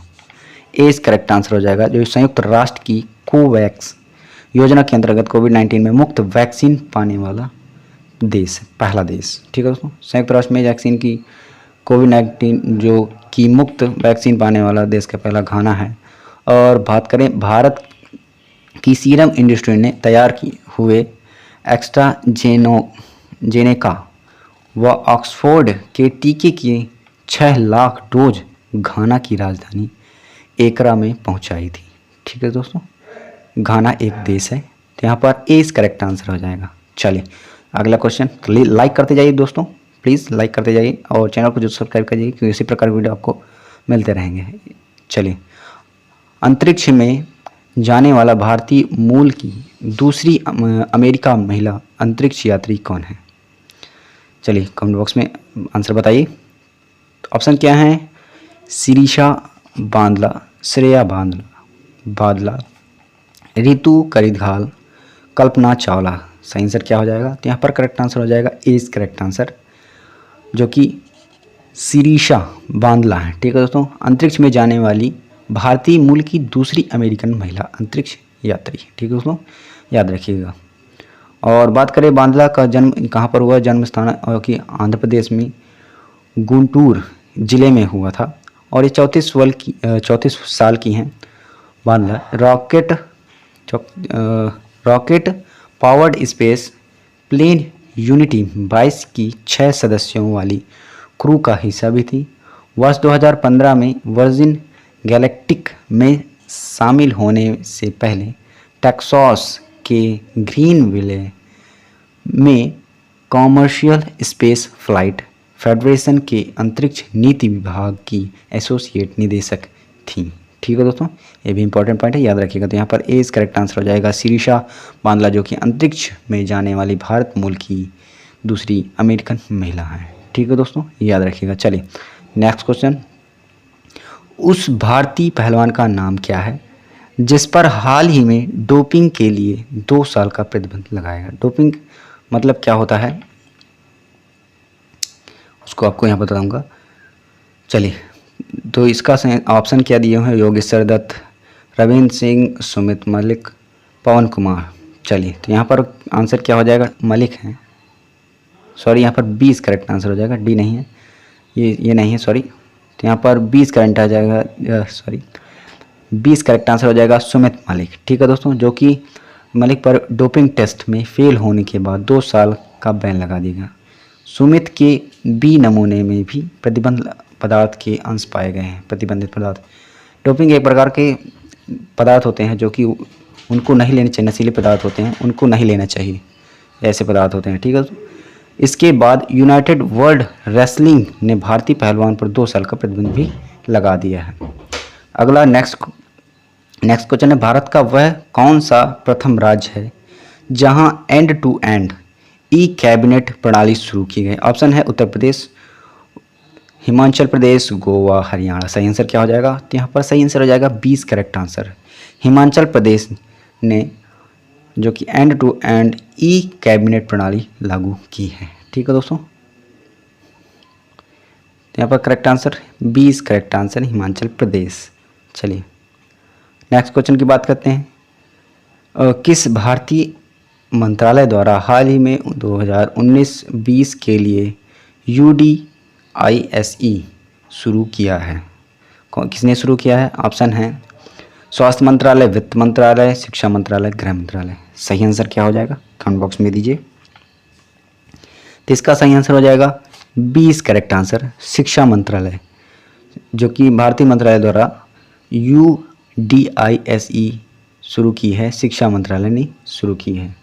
बात करें UDISE की फुल फॉर्म क्या होता है, unified district information system for educational plus report. ठीक है दोस्तों, क्या होता है इसका full form, unified district information system for education plus. और बात करें इसमें स्कूली शिक्षा प्रणाली के बारे में, साक्षात्कार और नकारात्मक जो तहत तथ्यों का प्रकाश इसमें डालना मुख्य उद्देश्य रहता है। ठीक है दोस्तों, तो यहाँ पर 20 करेक्ट आंसर हो जाएगा। ठीक है दोस्तों, याद रखिएगा 20। सॉरी, नेक्स्ट क्वेश्चन की बात करते हैं। अगला है, स्मार्टफोन निर्माता वीवो ने किस क्रिकेट खिलाड़ी को अपना ब्रांड एम्बेसडर नियुक्त किया है। ऑप्शन है विराट कोहली, ईशांत शर्मा, MS धोनी, शिखर धवन। सही आंसर क्या हो जाएगा, तो यहाँ पर ए करेक्ट आंसर हो जाएगा, जो कि चीन की स्मार्टफोन कंपनी है, स्मार्टफोन कंपनी, जो कि वीवो का किसे बनाया है, वीवो का क्या बनाया, ब्रांड एम्बेसडर बनाया विराट कोहली को। किसने बनाया है, ब्रांड एम्बेसडर विराट कोहली को। ठीक है दोस्तों, इसके अलावा इसके साथ ही जो कि वीवो का लक्ष्य मिलेनियस और तकनीकी को सरल रूप से संचालित उपभोक्ताओं तक पहुंचाना है। मेक इन इंडिया भी इसी कंपनी के प्रतिबंध को देखते हुए वीवो ने सभी स्मार्टफोन सीरीज ग्रेटर नोएडा में निर्मित होंगे। अब ये याद रखिएगा। चलिए अगला क्वेश्चन, तो यहाँ पर आंसर क्या हो जाएगा, विराट कोहली को ब्रांड एम्बेसडर बनाया गया वीवो का। चलिए यहाँ पर अगला क्वेश्चन, आर्टिफिशियल इंटेलिजेंस AI आधारित पोर्टल SUPAC भारत में किस न्यायालय के लिए शुरू किया गया है। ऑप्शन है दिल्ली का उच्च न्यायालय, गुजरात उच्च न्यायालय, सर्वोच्च न्यायालय, इनमें से कोई नहीं। सही आंसर क्या हो जाएगा, तो यहाँ पर सही आंसर हो जाएगा सी इज करेक्ट आंसर, सर्वोच्च न्यायालय। ठीक है, तो आर्टिफिशियल इंटेलिजेंस आधारित जो कि सुपेश आधारित SUPACE भारत में कौन सी न्यायालय, सर्वोच्च न्यायालय के लिए शुरू किया गया है। अब कब शुरू किया गया दोस्तों, उसको देख लेते। 6 अप्रैल 2021 में पहला आर्टिफिशियल इंटेलिजेंस संचालित किया गया है। ठीक है दोस्तों, सुप्रीम कोर्ट के portal for assistant in court efficiency के लिए। ठीक है दोस्तों, इसका फुल फॉर्म होता है SUPAC का फुल फॉर्म होता है supreme court portal for assistant in court efficiency. चलिए, और बात करें इसमें न्यायाधीशों को डाटा का संग्रह होगा, तथ्यों की खोज, शब्दों को संशोधित करने की सहायता करेगा और इसमें समय की भी बचत होगी, कार्य क्षमता में भी सुधार होगा। ठीक है दोस्तों, तो सी इज करेक्ट आंसर हो जाएगा। अगला क्वेश्चन है कितने भारतीय राज्य नेपाल की सीमा से साझा करते हैं? तो ऑप्शंस हैं 5, 4, 3, 2। सही आंसर क्या हो जाएगा कमेंट बॉक्स में दीजिए। तो यहाँ पर ए इज करेक्ट आंसर हो जाएगा 5। भारत की जो राज्य हैं, भारतीय राज्य नेपाल है, नेपाल में जो सीमा साझा करते हैं कौन कौन से? 5 हैं। ठीक है, तो 5 राज्य। चलिए उनको देखते हैं कौन कौन से हैं। उत्तराखंड, उत्तर प्रदेश, सिक्किम, पश्चिम बंगाल, बिहार। ठीक है दोस्तों, 5 प्रकार के राज्य, 5 राज्य ही नेपाल से सीमा का साझा करते हैं। और वर्ष 1950 में जो भारत नेपाल में treaty of peace and friendship भी हुई थी। ठीक है दोस्तों, चलिए अगला क्वेश्चन, निम्न में से कोस्टा रिका की राजधानी कौन सी है? ऑप्शन है बीजिंग, सान जोस, दिल्ली, ढाका। सही आंसर क्या हो जाएगा इसका? 20 करेक्ट आंसर आ जाएगा सान जोस। सान जोस जो कि कोस्टा रिका की राजधानी है, ये याद रखिएगा। ये एक प्रकार का देश है, कोस्टा देश, उसकी राजधानी सान जोस है। ठीक है दोस्तों, जो कि अमेरिका के मध्य में है। ठीक है, कैरिबियाई क्षेत्र, ठीक है, तो में स्थित एक देश है जो कि 20वीं शताब्दी के मध्यकाल में 44 दिन में भयंकर गृह युद्ध के बाद वर्ष 1949 में कोस्टा रिका ने अपनी सेना समाप्त कर दी और विश्व के उन बहुत कम देशों में से एक हो गया जिसकी अपनी कोई सेना नहीं है। ठीक है दोस्तों, याद रखिएगा। तो यहाँ पर 20 करेक्ट आंसर हो जाएगा कोस्टा रिका की राजधानी जो कि है सान जोस। 20 करेक्ट आंसर। चलिए अगला है 63वां क्वेश्चन, केंद्र शासित प्रदेश लक्षद्वीप की आधारिक भाषा निम्न में से क्या है? ऑप्शन है तमिलनाडु, ग्रेट अडमानी, मलयालम, सिंगला। सही आंसर क्या हो जाएगा? तो यहाँ पर केंद्र शासित प्रदेश जो कि लक्षद्वीप है, वहाँ की जो आधारित भाषा है वो क्या है? 20 करेक्ट आंसर मलयालम। ठीक है दोस्तों, मलयालम हो जाएगी 20 करेक्ट आंसर आधारित भाषा लक्षद्वीप की। और बात करें ब्रिटिश राज के दौरान जो कि मलयालम को आधारित लक्षद्वीप भाषा के रूप में प्रवेश किया गया। ठीक है दोस्तों, भारत सरकार ने यह नीति जारी रखी है कि मलयालम भाषा द्वीपों पर एक संचार भाषा के रूप में कार्य करती है, जैसे कि मिनिकॉय द्वीप। ठीक है दोस्तों, मलयालम जसरी महाल द्वीप की प्रमुख भाषाएं हैं। ठीक है दोस्तों, तो 20 करेक्ट आंसर हो जाएगा लक्षद्वीप की आधारित भाषा। चलिए नेक्स्ट क्वेश्चन की बात करते हैं।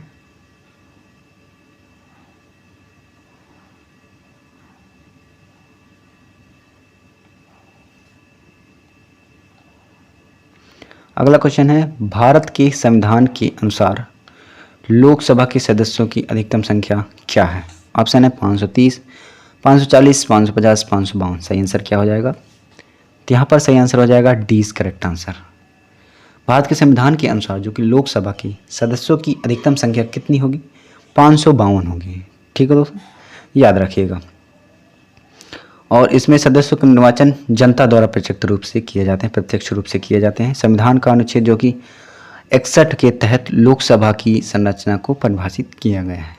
ठीक है दोस्तों, चलिए याद रखिएगा। चलिए अगला क्वेश्चन है, हिंदी दिवस कब मनाया जाता है? ऑप्शन है 14 सितंबर, 1 अक्टूबर, 2 नवंबर, 3 अक्टूबर। सही आंसर क्या हो जाएगा? तो इसका करेक्ट आंसर हो जाएगा ए इज करेक्ट आंसर। 14 सितंबर को हिंदी दिवस मनाया जाता है। ठीक है दोस्तों, और बात करें इसको कब संविधान सभा में निर्णय लिया गया कि हिंदी एक आधारिक भाषा होगी? 1949 में संविधान सभा ने यह निर्णय लिया कि हिंदी केंद्र सरकार की आधारिक भाषा होगी, क्योंकि भारत में अधिकतर क्षेत्रों में ज़्यादातर हिंदी भाषा बोली जाती है। ठीक है दोस्तों, 29 मार्च 1918 को समिति के 8वें अधिवेशन की अध्यक्षता करते हुए गांधी जी ने पहली बार हिंदी को देश की राष्ट्रभाषा का दर्जा देने की बात कही थी। ठीक है दोस्तों, याद रखिएगा। तो 14 सितंबर को हिंदी दिवस मनाया जाता है, तो ए इज करेक्ट आंसर। ठीक है दोस्तों, चलिए नेक्स्ट क्वेश्चन, इनमें से कौन सा देश सार्क का सदस्य नहीं है? सार्क इसका फुल फॉर्म भी अभी बताऊंगा। तो ऑप्शंस क्या हैं? नेपाल, बांग्लादेश, अफगानिस्तान, म्यांमार। सही आंसर क्या होगा कमेंट बॉक्स में दीजिए। चलिए बात कर लेते हैं सार्क संगठन, जो कि अंग्रेजी का नाम है और इसका फुल फॉर्म होता है south Asian association for regional cooperation. ठीक है दोस्तों, और इसका गठन कब किया गया? 8 दिसंबर 1985 को। ठीक है दोस्तों, 8 दिसंबर 1985 को इसका संगठन जो कि उद्देश्य संगठन बनाया गया। इसमें क्या था? दक्षिण एशिया में जो कि आपसी सहयोगी में शांति और प्रगति हासिल करना भी इसका मुख्य उद्देश्य रखा गया था। ठीक है दोस्तों, सार्क के 8 सदस्य हैं। चलिए कौन कौन से देश हैं उनको देख लेते हैं। भारत, पाकिस्तान, बांग्लादेश, श्रीलंका, नेपाल, भूटान, मालदीव, अफगानिस्तान।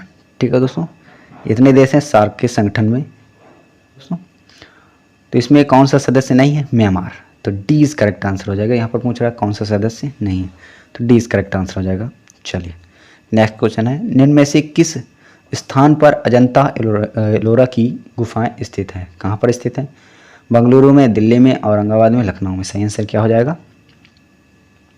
तो यहाँ पर सही आंसर हो जाएगा C is correct answer, Aurangabad में। ठीक है दोस्तों, अजंता की जो गुफाएं हैं महाराष्ट्र के औरंगाबाद की घोरा नदी के पास सह्याद्री पर्वतमाला जो कि पश्चिमी घाट में है। ठीक है दोस्तों, रॉक कट गुफाओं की एक श्रृंखला के रूप में भी स्थित है।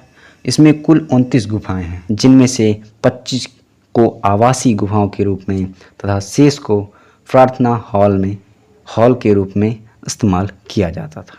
ठीक है दोस्तों, 68वां क्वेश्चन, ओणम किस भारतीय राज्य या केंद्र शासित प्रदेश का सांस्कृतिक उत्सव है? ऑप्शंस असम, केरल, तमिलनाडु, कर्नाटक। सही आंसर क्या होगा? इसका सही आंसर हो जाएगा केरल। ठीक है दोस्तों, केरल में राष्ट्रीय पर्व जो कि ओणम है वो राष्ट्रीय पर्व है। ओणम का उत्सव सितंबर में राजा महाबली के स्वागत में प्रतिवर्ष आयोजित किया जाता है, जो 10 दिनों तक चलता है। इस त्यौहार पर प्रत्येक घर के आंगन में फूलों की पंखुड़ियों से सुंदर सुंदर रंगोलियाँ बनाई जाती हैं। ठीक है दोस्तों, तो ओणम जो है ओणम केरल में है। ठीक है दोस्तों, केरल का राष्ट्रीय सांस्कृतिक उत्सव होता है। यहाँ पर 20 करेक्ट आंसर हो जाएगा। चलिए नेक्स्ट क्वेश्चन, निम्न में से कौन सा ग्रह सूर्य के सबसे नज़दीक है? ऑप्शंस हैं पृथ्वी, चंद्रमा, मंगल, बुध। सही आंसर क्या होगा? कमेंट बॉक्स में दीजिए। चलिए इसका सही आंसर हो जाएगा बुध। जो सूर्य के सबसे नज़दीक है वह बुध है। ठीक है दोस्तों, वैज्ञानिक के अनुसार यह बताया गया है कि जो सबसे पास में है सूर्य के वह बुध ग्रह है, और इसका परिक्रमण काल जो है लगभग 88 दिन है, और पृथ्वी का है 365। ठीक है दोस्तों, याद रखिएगा। चलिए नेक्स्ट क्वेश्चन है, नोबेल पुरस्कार जीतने वाले प्रथम एशियाई कौन थे?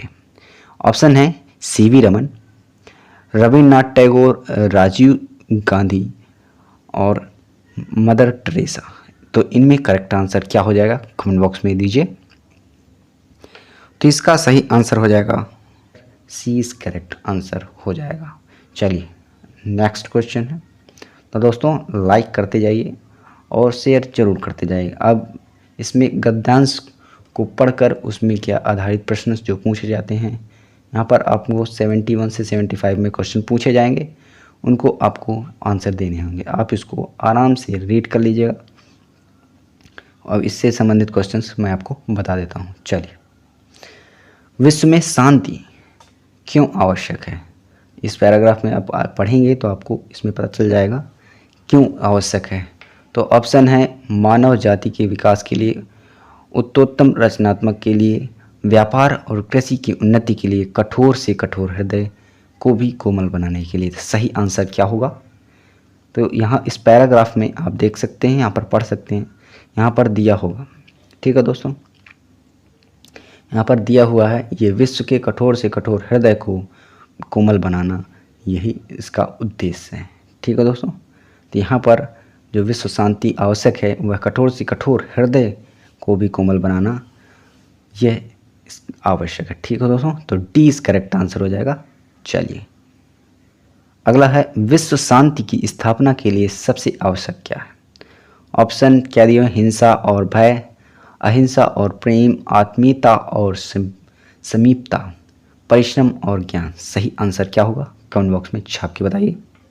चलिए यहाँ पर करेक्ट आंसर हो जाएगा 20 करेक्ट आंसर। विश्व शांति की स्थापना के लिए अहिंसा और प्रेम का आवश्यक जरूरी है होना। ठीक है दोस्तों। चलिए अगला क्वेश्चन है, कठोर से कठोर हृदय को भी कोमल बनाया जा सकता है, यह किसके द्वारा। ठीक है दोस्तों, इसमें ऑप्शन है सत्य पालन द्वारा, अहिंसा द्वारा, मौन पालन द्वारा, भय द्वारा। किसके द्वारा कठोर से कठोर हृदय को कोमल बनाया जा सकता है। तो यहाँ पर ऑप्शन क्या हो जाएगा सही, सी इस करेक्ट आंसर हो जाएगा। अहिंसा द्वारा कठोर से कठोर हृदय को भी कोमल बनाया जा सकता है। किसने कहा था, गांधी जी ने ही कहा था। ठीक है, तो इस पैराग्राफ को आप रीड करेंगे, ऊपर जो दिया हुआ है पॉज करके आप रीड कर लीजिएगा। चलिए ऐसे अगला क्वेश्चन जो बनता है, किसी भी राष्ट्र के स्वर्णिम युग के प्रमुख तत्व क्या है। धन और वैभव, धन और सम्मान, आध्यात्म और उपासना, और क्या है नेक्स्ट ऑप्शन है शांति, सुख और रचनात्मक कार्य। सही आंसर क्या होगा, इसका सही आंसर होगा शांति और सुख और रचनात्मक कार्य। इससे है जो किसी भी राष्ट्र में स्वर्णिम युग के लिए प्रमुख तत्व यही है। ठीक है दोस्तों, शांति, सुख और रचनात्मक कार्य याद रखिएगा। चलिए अगला है, नितांत शब्द का उपर्युक्त पर्याय। आपको पर्यायवाची बताना है। यहाँ पर नितांत का पर्यायवाची क्या होगा। ऑप्शन है भली भांति, बिल्कुल, विधिवत, निम्न। सही आंसर क्या होगा कमेंट बॉक्स में दीजिए। तो इसका सही आंसर हो जाएगा बी इज करेक्ट आंसर। नितांत का मतलब होता है बिल्कुल। ठीक है दोस्तों, इसका पर्याय होता है, मतलब क्या होता है, पर्याय है इसका। नितांत शब्द से अन्य पर्यायवाची भी क्या है, अतिशय, बहुत अधिक, सर्वथा, एकदम। यह इसके अन्य पर्यायवाची हैं। चलिए नेक्स्ट क्वेश्चन की बात करते हैं। अगला क्वेश्चन, ये भी एक पैराग्राफ ही दिया हुआ है, आप इसको आराम से रीड कर लीजिएगा। गद्यांश दिया हुआ, इसमें पढ़कर आपको प्रश्नों के उत्तर देने हैं। तो 76 से 80 क्वेश्चन इसमें जो इसी के बीच जो क्वेश्चन बनेंगे इसी से संबंधित हैं। तो इसको आप आराम से रीड कर लीजिएगा, पॉज करके रीड कर लीजिएगा। चलिए हम क्वेश्चन की ओर चलते हैं। काफ़ी बड़ा पैराग्राफ दिया हो, लेकिन आपको डरना नहीं है, अच्छे से इसको आराम से रीड करके ही आपको क्वेश्चंस करने हैं। चलिए क्वेश्चन 76वां क्वेश्चन, विज्ञान मानव की सबसे बड़ी शक्ति इसलिए कही गई है क्योंकि इसके बल से मनुष्य, और ऑप्शंस हैं विद्युत शक्ति का स्वामी है, प्रकृति और प्राणी जगत की सिरमौर है। अगला ऑप्शन है सभी भौतिक सुविधाओं से संपन्न है, अंतरिक्ष के क्षेत्र में हस्तक्षेप कर सकता है।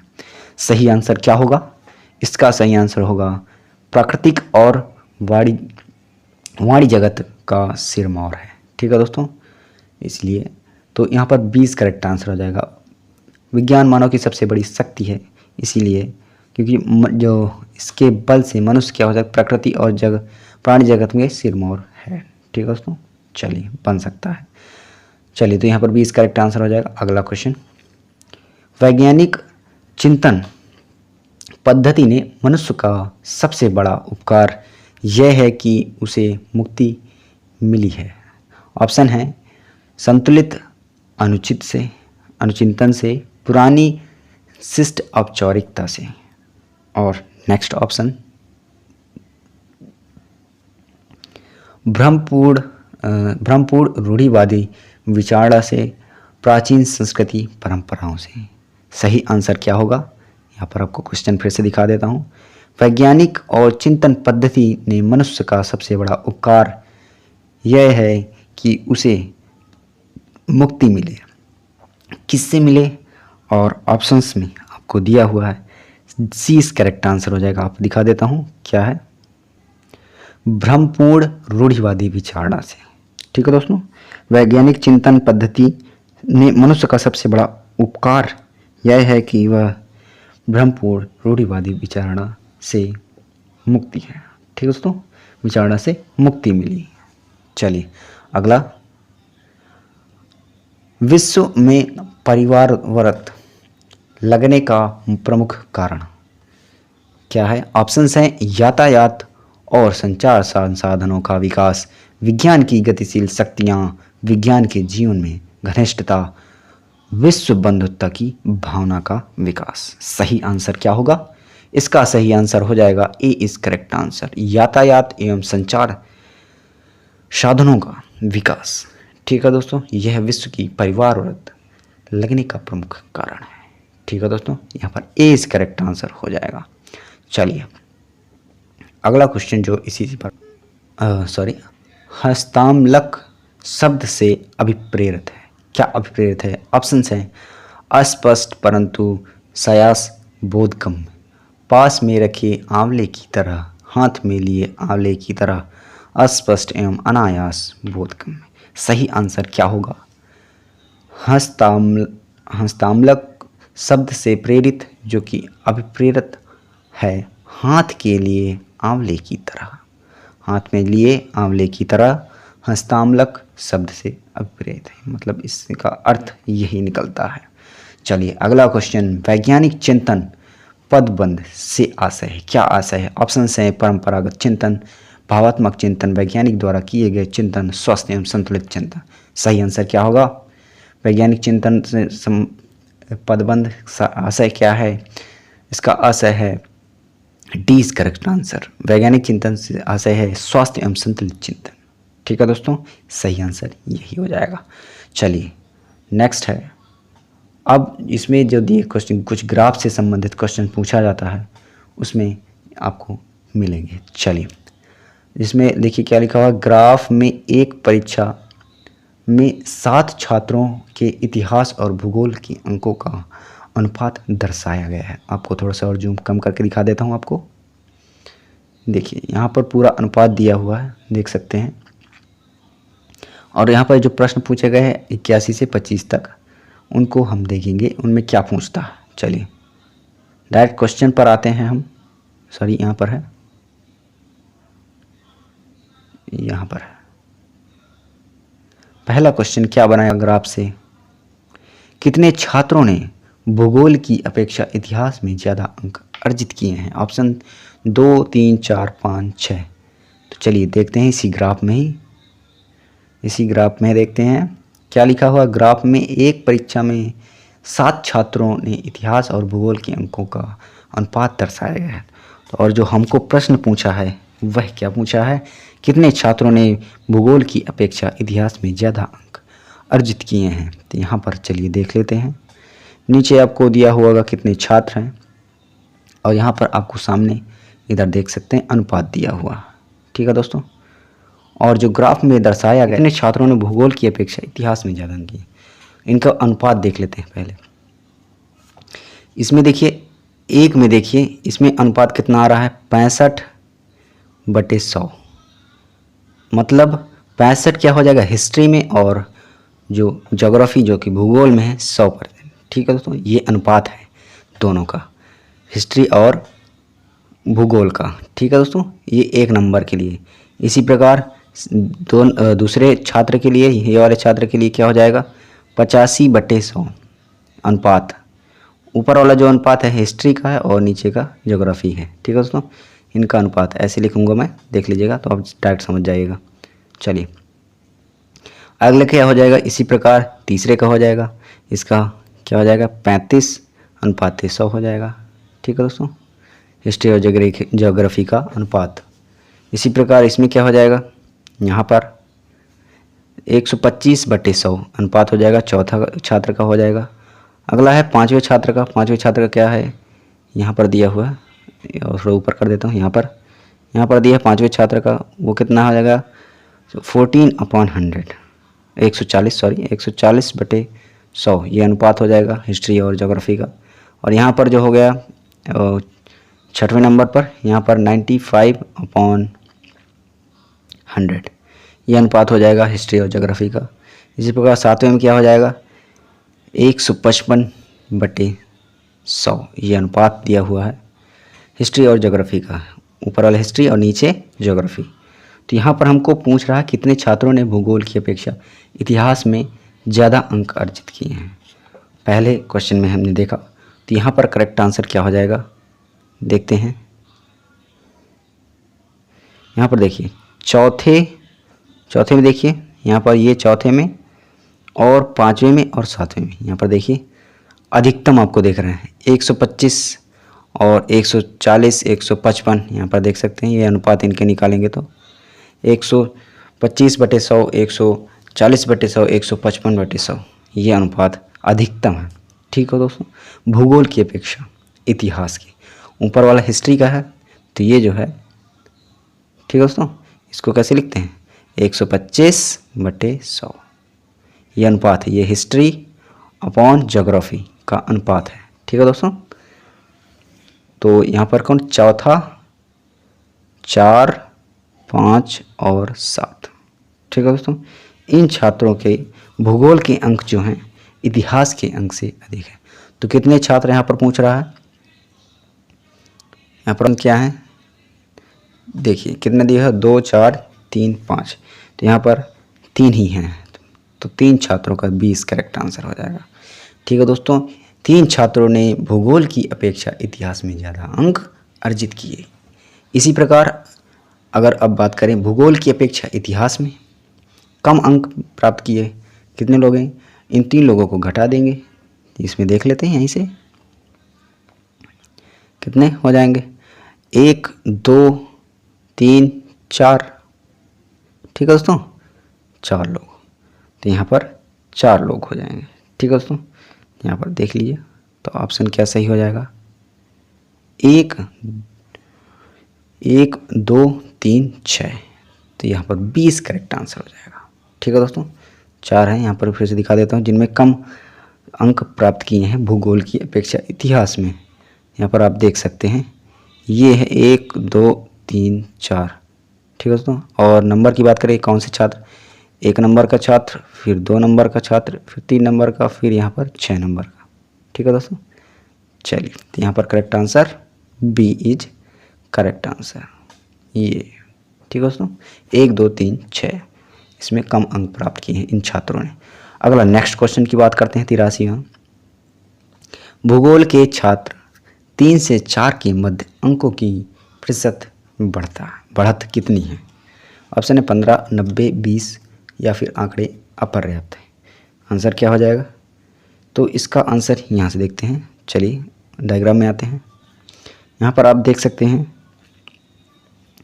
क्योंकि इतिहास में जो भूगोल के अंकों का अनुपात है वह दिया हुआ है, दोनों का अनुपात दिया है, ना कि इनके अंक जारी किए हुए हैं। ठीक है दोस्तों, जो कि आंकड़े इसीलिए इसके अपर्याप्त हो जाएंगे, इनके अनुपात दिए हुए हैं। हमको यहाँ पर जो पूछ रहा है, क्या पूछ रहा है कि अंक में प्रतिशत बढ़त, अंक हमको पूछ रहा है, जो कि अंक नहीं दिए, इनके अनुपात दिए हुए हैं। ठीक है दोस्तों, तो यहाँ पर जो आंकड़ा हो जाएगा अपर्याप्त आंकड़े हैं। ठीक है दोस्तों, तो डी इज करेक्ट आंसर। चलिए अगला नेक्स्ट क्वेश्चन, इतिहास भूगोल के अधिकतम अनुपात और न्यूनतम अनुपात का अंतर कितना, तो इसका अंतर कैसे ज्ञात करेंगे। जो अधिकतम है 1.55 है, यहाँ पर दिखा देता हूँ, यहाँ पर देख सकते हैं अधिकतम कितना है 1 यहाँ पर है 1.55, ठीक है 0.35, एक नहीं है 0.35। ठीक है दोस्तों, अधिकतम और न्यूनतम का अनुपात यही हो जाएगा। ठीक है दोस्तों, तो बात कर लेते हैं, इसको घटा देंगे तो कितना आ जाएगा, इसको 155 माइनस 0.35 तो कर देंगे, कितना आ जाएगा 1.20 1.20। ठीक है दोस्तों, तो इसमें ऑप्शन देखते हैं, तो यहाँ पर दिया हुआ है डी इज करेक्ट आंसर हो जाएगा। ठीक है दोस्तों, डी इज करेक्ट आंसर 1.20। ठीक है दोस्तों, अनुपात आ जाएगा भूगोल और इतिहास के अधिकतम और न्यूनतम का अनुपात। ठीक है दोस्तों, चलिए नेक्स्ट क्वेश्चन, छात्र 4 को भूगोल में 60 अंक मिले हैं। ठीक है दोस्तों, तो इतिहास में अंक हैं, कितने अंक हैं, ऑप्शन आपके सामने दिया हुआ है 48 68 75 या फिर इनमें से कोई नहीं। तो चलिए यहाँ पर देखते हैं, यहाँ पर दिए तो छात्र 4 के जो हैं, कहाँ पर है, हाँ ये देखिए छात्र जो 4 है, इसमें कह रहा है कि भूगोल में अंक मिले हैं, कितने भूगोल में अंक मिले हैं, ये देखिए। तो चौथे में क्या है, ऊपर थोड़ा सा और ऊपर कर देता हूँ, 1.25 दिया हुआ है, ठीक है। और हिस्ट्री का हो जाएगा तो इसको पॉइंट हटाएंगे तो यहाँ पर 100 आ जाएगा, ठीक है दोस्तों। तो 125/100, ठीक है दोस्तों। ऊपर वाला क्या हो जाएगा, 125 क्या हो जाएगा, हिस्ट्री का हो जाएगा। 125 जो हो जाएगा हिस्ट्री का हो जाएगा। और जो हो जाएगा, और ज्योग्राफी का कितना हो जाएगा, 100, ज्योग्राफी का 100, ठीक है। तो 125/100 कर देंगे। लिख के बता देता हूँ आपको, 125 गुणे जो 60 अंक दिए हुए हैं उसको प्रतिशत में चेंज कर देंगे तो 0.6 आ जाएगा, ठीक है दोस्तों। इसको गुणा करेंगे तो 75 आ जाएगा, ठीक है दोस्तों। चलिए, तो यहाँ पर करेक्ट आंसर क्या होगा, यहाँ पर answer C is correct answer, ठीक है दोस्तों। हमको भूगोल में ही पूछ रहा है, बाकी में नहीं पूछ रहा है। ये बाकी डिटेल आपको आंसर दिए हुए हैं, आप देख सकते हैं। चलिए, अगला है जो ग्राफ का अध्ययन करके निम्नलिखित प्रश्नों का उत्तर देना है। ये भी ग्राफ से ही संबंधित है। कच्चे ऊन का उत्पाद मीट्रिक टन में दिया हुआ है, यहाँ पर देख सकते मीट्रिक टन में दिया हुआ है, ठीक है दोस्तों। जो बनते हैं और उनके आंसर आपको देने हैं। काफ़ी क्वेश्चंस पूछे जाते हैं, आप इनको ज़रूर से ज़रूर पढ़िएगा। तो यहाँ पर पूछ रहा है कच्चे ऊन के उत्पाद में उच्चतम वृद्धि का वर्ष कौन सा है। देखिए यहाँ पर आप देख लीजिए, यहाँ पर देख सकते हैं 2017 और 18 में जो वृद्धि हुई है, ये वाला यहाँ पर 2017 और 18 में जो वृद्धि हुई है उसमें क्या है, अगर इसको माइनस करेंगे 76 माइनस 65, ठीक है दोस्तों। किससे करेंगे, 2016 और 17 से करेंगे, इन दोनों से आपको करेंगे, इन दोनों को करेंगे आपस में, क्या करेंगे माइनस करेंगे तो आ जाएगा 11 मीट्रिक टन, ठीक है दोस्तों, 11 मीट्रिक टन। यही पूछ रहा है हमको कि कच्चे ऊन में उत्पादन में उच्चतम वृद्धि का वर्ष कौन सा है। तो हम सभी में माइनस कर लेंगे, अधिकतम माइनस न्यूनतम, तो उससे हमको पता चल जाएगा कि इसमें अधिकतम हुआ। इसको हमने इससे माइनस कर लिया, इसको इससे माइनस कर लिया, इसको माइनस कर लेंगे और इसमें देख लेंगे जो अंतर आएगा। यहाँ पर आप देख सकते हैं पूरा डिटेल में दिया हुआ है, ठीक है दोस्तों। 73 माइनस 68 कर दिया है हमने, जो अधिकतम हो उससे उसके कम वाले को हमने माइनस कर दिया है, तो इससे हमको कितना उत्पादन मिल जाएगा। यहाँ पर हमको मिल गया 73 माइनस 68 वाले में है 5 बिलियन टन का हो गया। इसी प्रकार 2016 में जो वृद्धि हुई है 65 माइनस 53 कर दिया है हमने, यहाँ पर आप देख सकते हैं, ठीक है। तो 2016 और 17 में इन दोनों को हम माइनस कर देंगे तो प्राप्त हो जाएगा हमको। तो 12 मीट्रिक टन जो है उच्चतम किस वर्ष में है, 2016 और 17 में वृद्धि हुई है, ठीक है दोस्तों। यहाँ पर आप देख सकते हैं।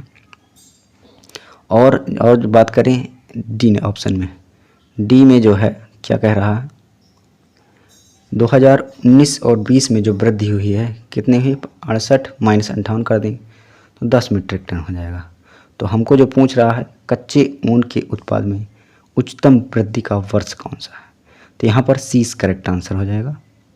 सी का मतलब क्या हो जाएगा,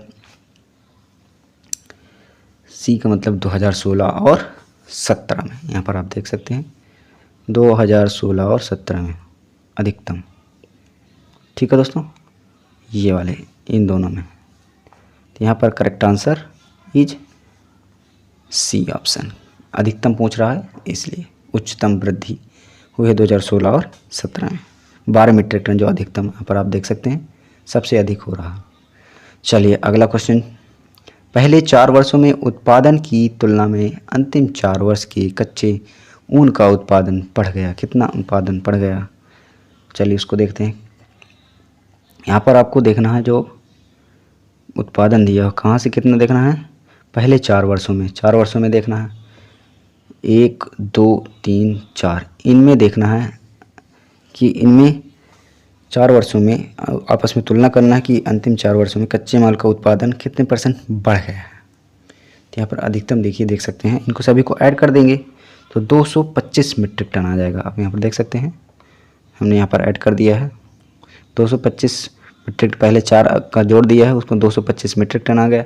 अब अंतिम 4 के उत्पादों को देखना है, पहले और अंतिम दोनों का देखना है और देखना है किस में अधिक आया है। ठीक है दोस्तों, उत्पादन तुलना करना है और कितना निकलेगा फिर उसको यहाँ पर आंसर रखना है।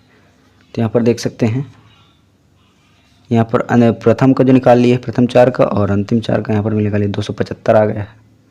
अब इसमें परसेंटेज को बढ़ा देना है, अब इस प्रतिशत निकाल देना है।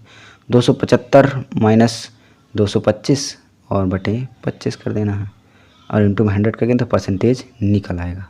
ठीक है दोस्तों, तो कितना आ जाएगा 22.2% यहाँ पर अभीष्ट जो प्रतिशत वृद्धि हुई है। ठीक है दोस्तों, प्रथम 4 और अंतिम 4 वर्षों में कच्चे ऊन का उत्पादन कितना बढ़ा 22.2%। चलिए नेक्स्ट क्वेश्चन की बात करते हैं।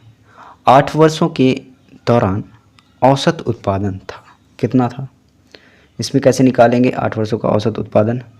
पहले 4 का उत्पादन निकालेंगे, फिर अंतिम 4 का उत्पादन निकालेंगे, फिर इसमें जो 8 वर्षों का है उसको भाग कर दे देंगे और जितना मिल जाएगा वह इसका आंसर हो जाएगा। तो यहाँ पर आपको देख सकते हैं 65.5 आ रहा है।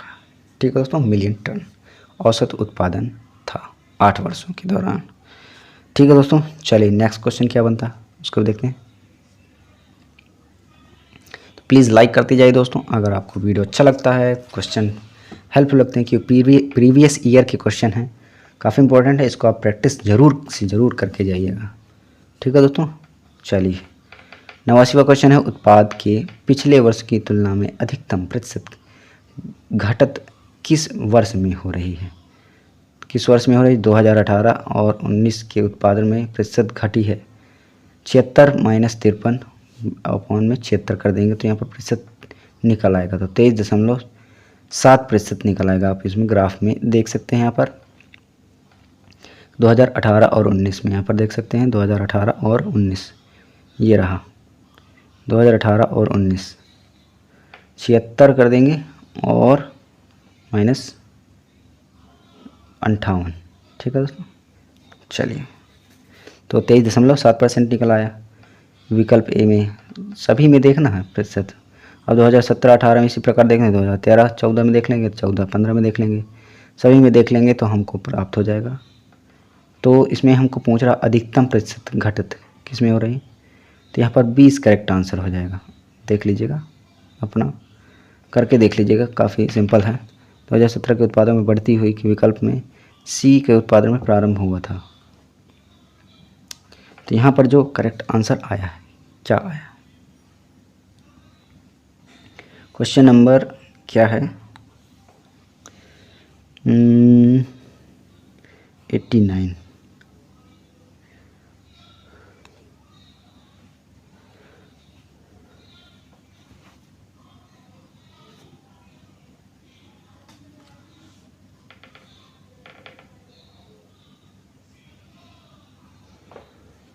यहाँ पर हमको बताना क्या है, अधिकतम प्रतिशत घट रही है, तो ए इस करेक्ट आंसर हो जाएगा। सॉरी, यहाँ पर ए इस करेक्ट आंसर हो जाएगा। 2018 और 19 में यहाँ पर आप देख सकते हैं अधिकतम घटत जो हुई है 2018 और 19 में हुई है। ठीक है दोस्तों, चलिए तो यहाँ पर हो जाएगा ए इस करेक्ट आंसर। सभी का आप निकाल लेंगे तो आ जाएगा। ठीक है दोस्तों, देख लीजिएगा अपना। चलिए 2014-15 के कच्चे ऊन उत्पादन को 2019-20 के उत्पादन का था, कितने प्रतिशत था उसको देखते हैं कैसे निकालेंगे। 2014-15 के उत्पादन और 2019-20 के उत्पादन में गुणा, कितने गुना माना x गुना है, तो 68 गुने x कर देंगे और 51 के बराबर कर देंगे। कैसे, यहाँ पर देख लीजिए 68 गुणे 51, यहाँ पर 19-20 में कह रहा है ये और 2014-15 में कह रहा है, तो इसमें ठीक है दोस्तों 68 के बराबर कर देंगे। 68 इंटू एक्स बराबर 51, 2014-15 के उत्पादन में है, तो x का मान निकालेंगे 51/68 जो कि अनुपात हमको पूछा गया है। ठीक है दोस्तों, तो ऐसे अनुपात आ जाएगा 3:4। डी यहाँ पर करेक्ट आंसर आ जाएगा, डी इज़ करेक्ट आंसर। चलिए एक और ग्राफ दिया हुआ, इसको आप देख लीजिएगा। क्वेश्चन क्या बनता है, किस वर्ष में सेल्सियस सी द्वारा अर्जित कमीशन पिछले वर्ष में तुलना के अधिकतम प्रतिशत दर्शाता है। सभी को आपको निकालने सेल्सियस सी से अर्जित होता है, तो आपको यहाँ पर देख लेना है। दिया क्या है, 5 सेल्सियस द्वारा अर्जित वार्षिक कमीशन है, यहाँ पर आपको दिए हुए हैं। तो यहाँ पर ए ऑप्शन को देख लेंगे। ए ऑप्शन में कमीशन 2016 में अर्जित कमीशन का प्रतिशत है कितना है, उसको माइनस कर देंगे 27। ए में देखना सेल्सियस सी में क्या हो गया, सेल्सियस सी के लिए तो 27 माइनस 26 2016 में, यहाँ पर देख सकते हैं सी के लिए इसको हम माइनस कर देंगे और प्रतिशत निकाल लेंगे तो 6.1% आ जाएगा। ठीक है दोस्तों, चलिए यहाँ पर आ जाएगा। ठीक है दोस्तों, चलिए अगला क्वेश्चन इसी पर है। सभी को आप निकाल लीजिएगा। सभी में 2017 में अर्जित कमीशन, 2018 में, 2019 में इसी प्रकार कर देंगे तो सभी का आ जाएगा। तो यहाँ पर सेल्सियस सी द्वारा अर्जित कमीशन जो है प्रतिशत सर्वाधिक है, तो यहाँ पर आ जाएगा आंसर 2016 इस करेक्ट आंसर हो जाएगा। यहाँ पर देख लीजिएगा सर्वाधिक अधिकतम जो है ये इतने पर कमीशन जो है अधिकतम है। ठीक है दोस्तों, 6.8। बाकी में एक देखिए यहाँ पर देख सकते हैं 1 है, 3 है, 2% अधिकतम उसी में है 2016 में। चलिए अगला क्वेश्चन जो बनता है,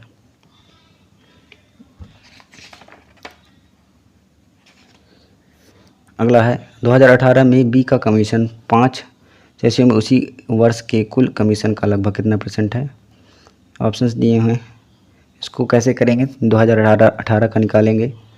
अर्जित कमीशन 28,000 था, आप ग्राफ देख लीजिएगा, दिखा देता हूँ आपको। ये यहाँ पर देख लो 2018 में देख सकते हैं,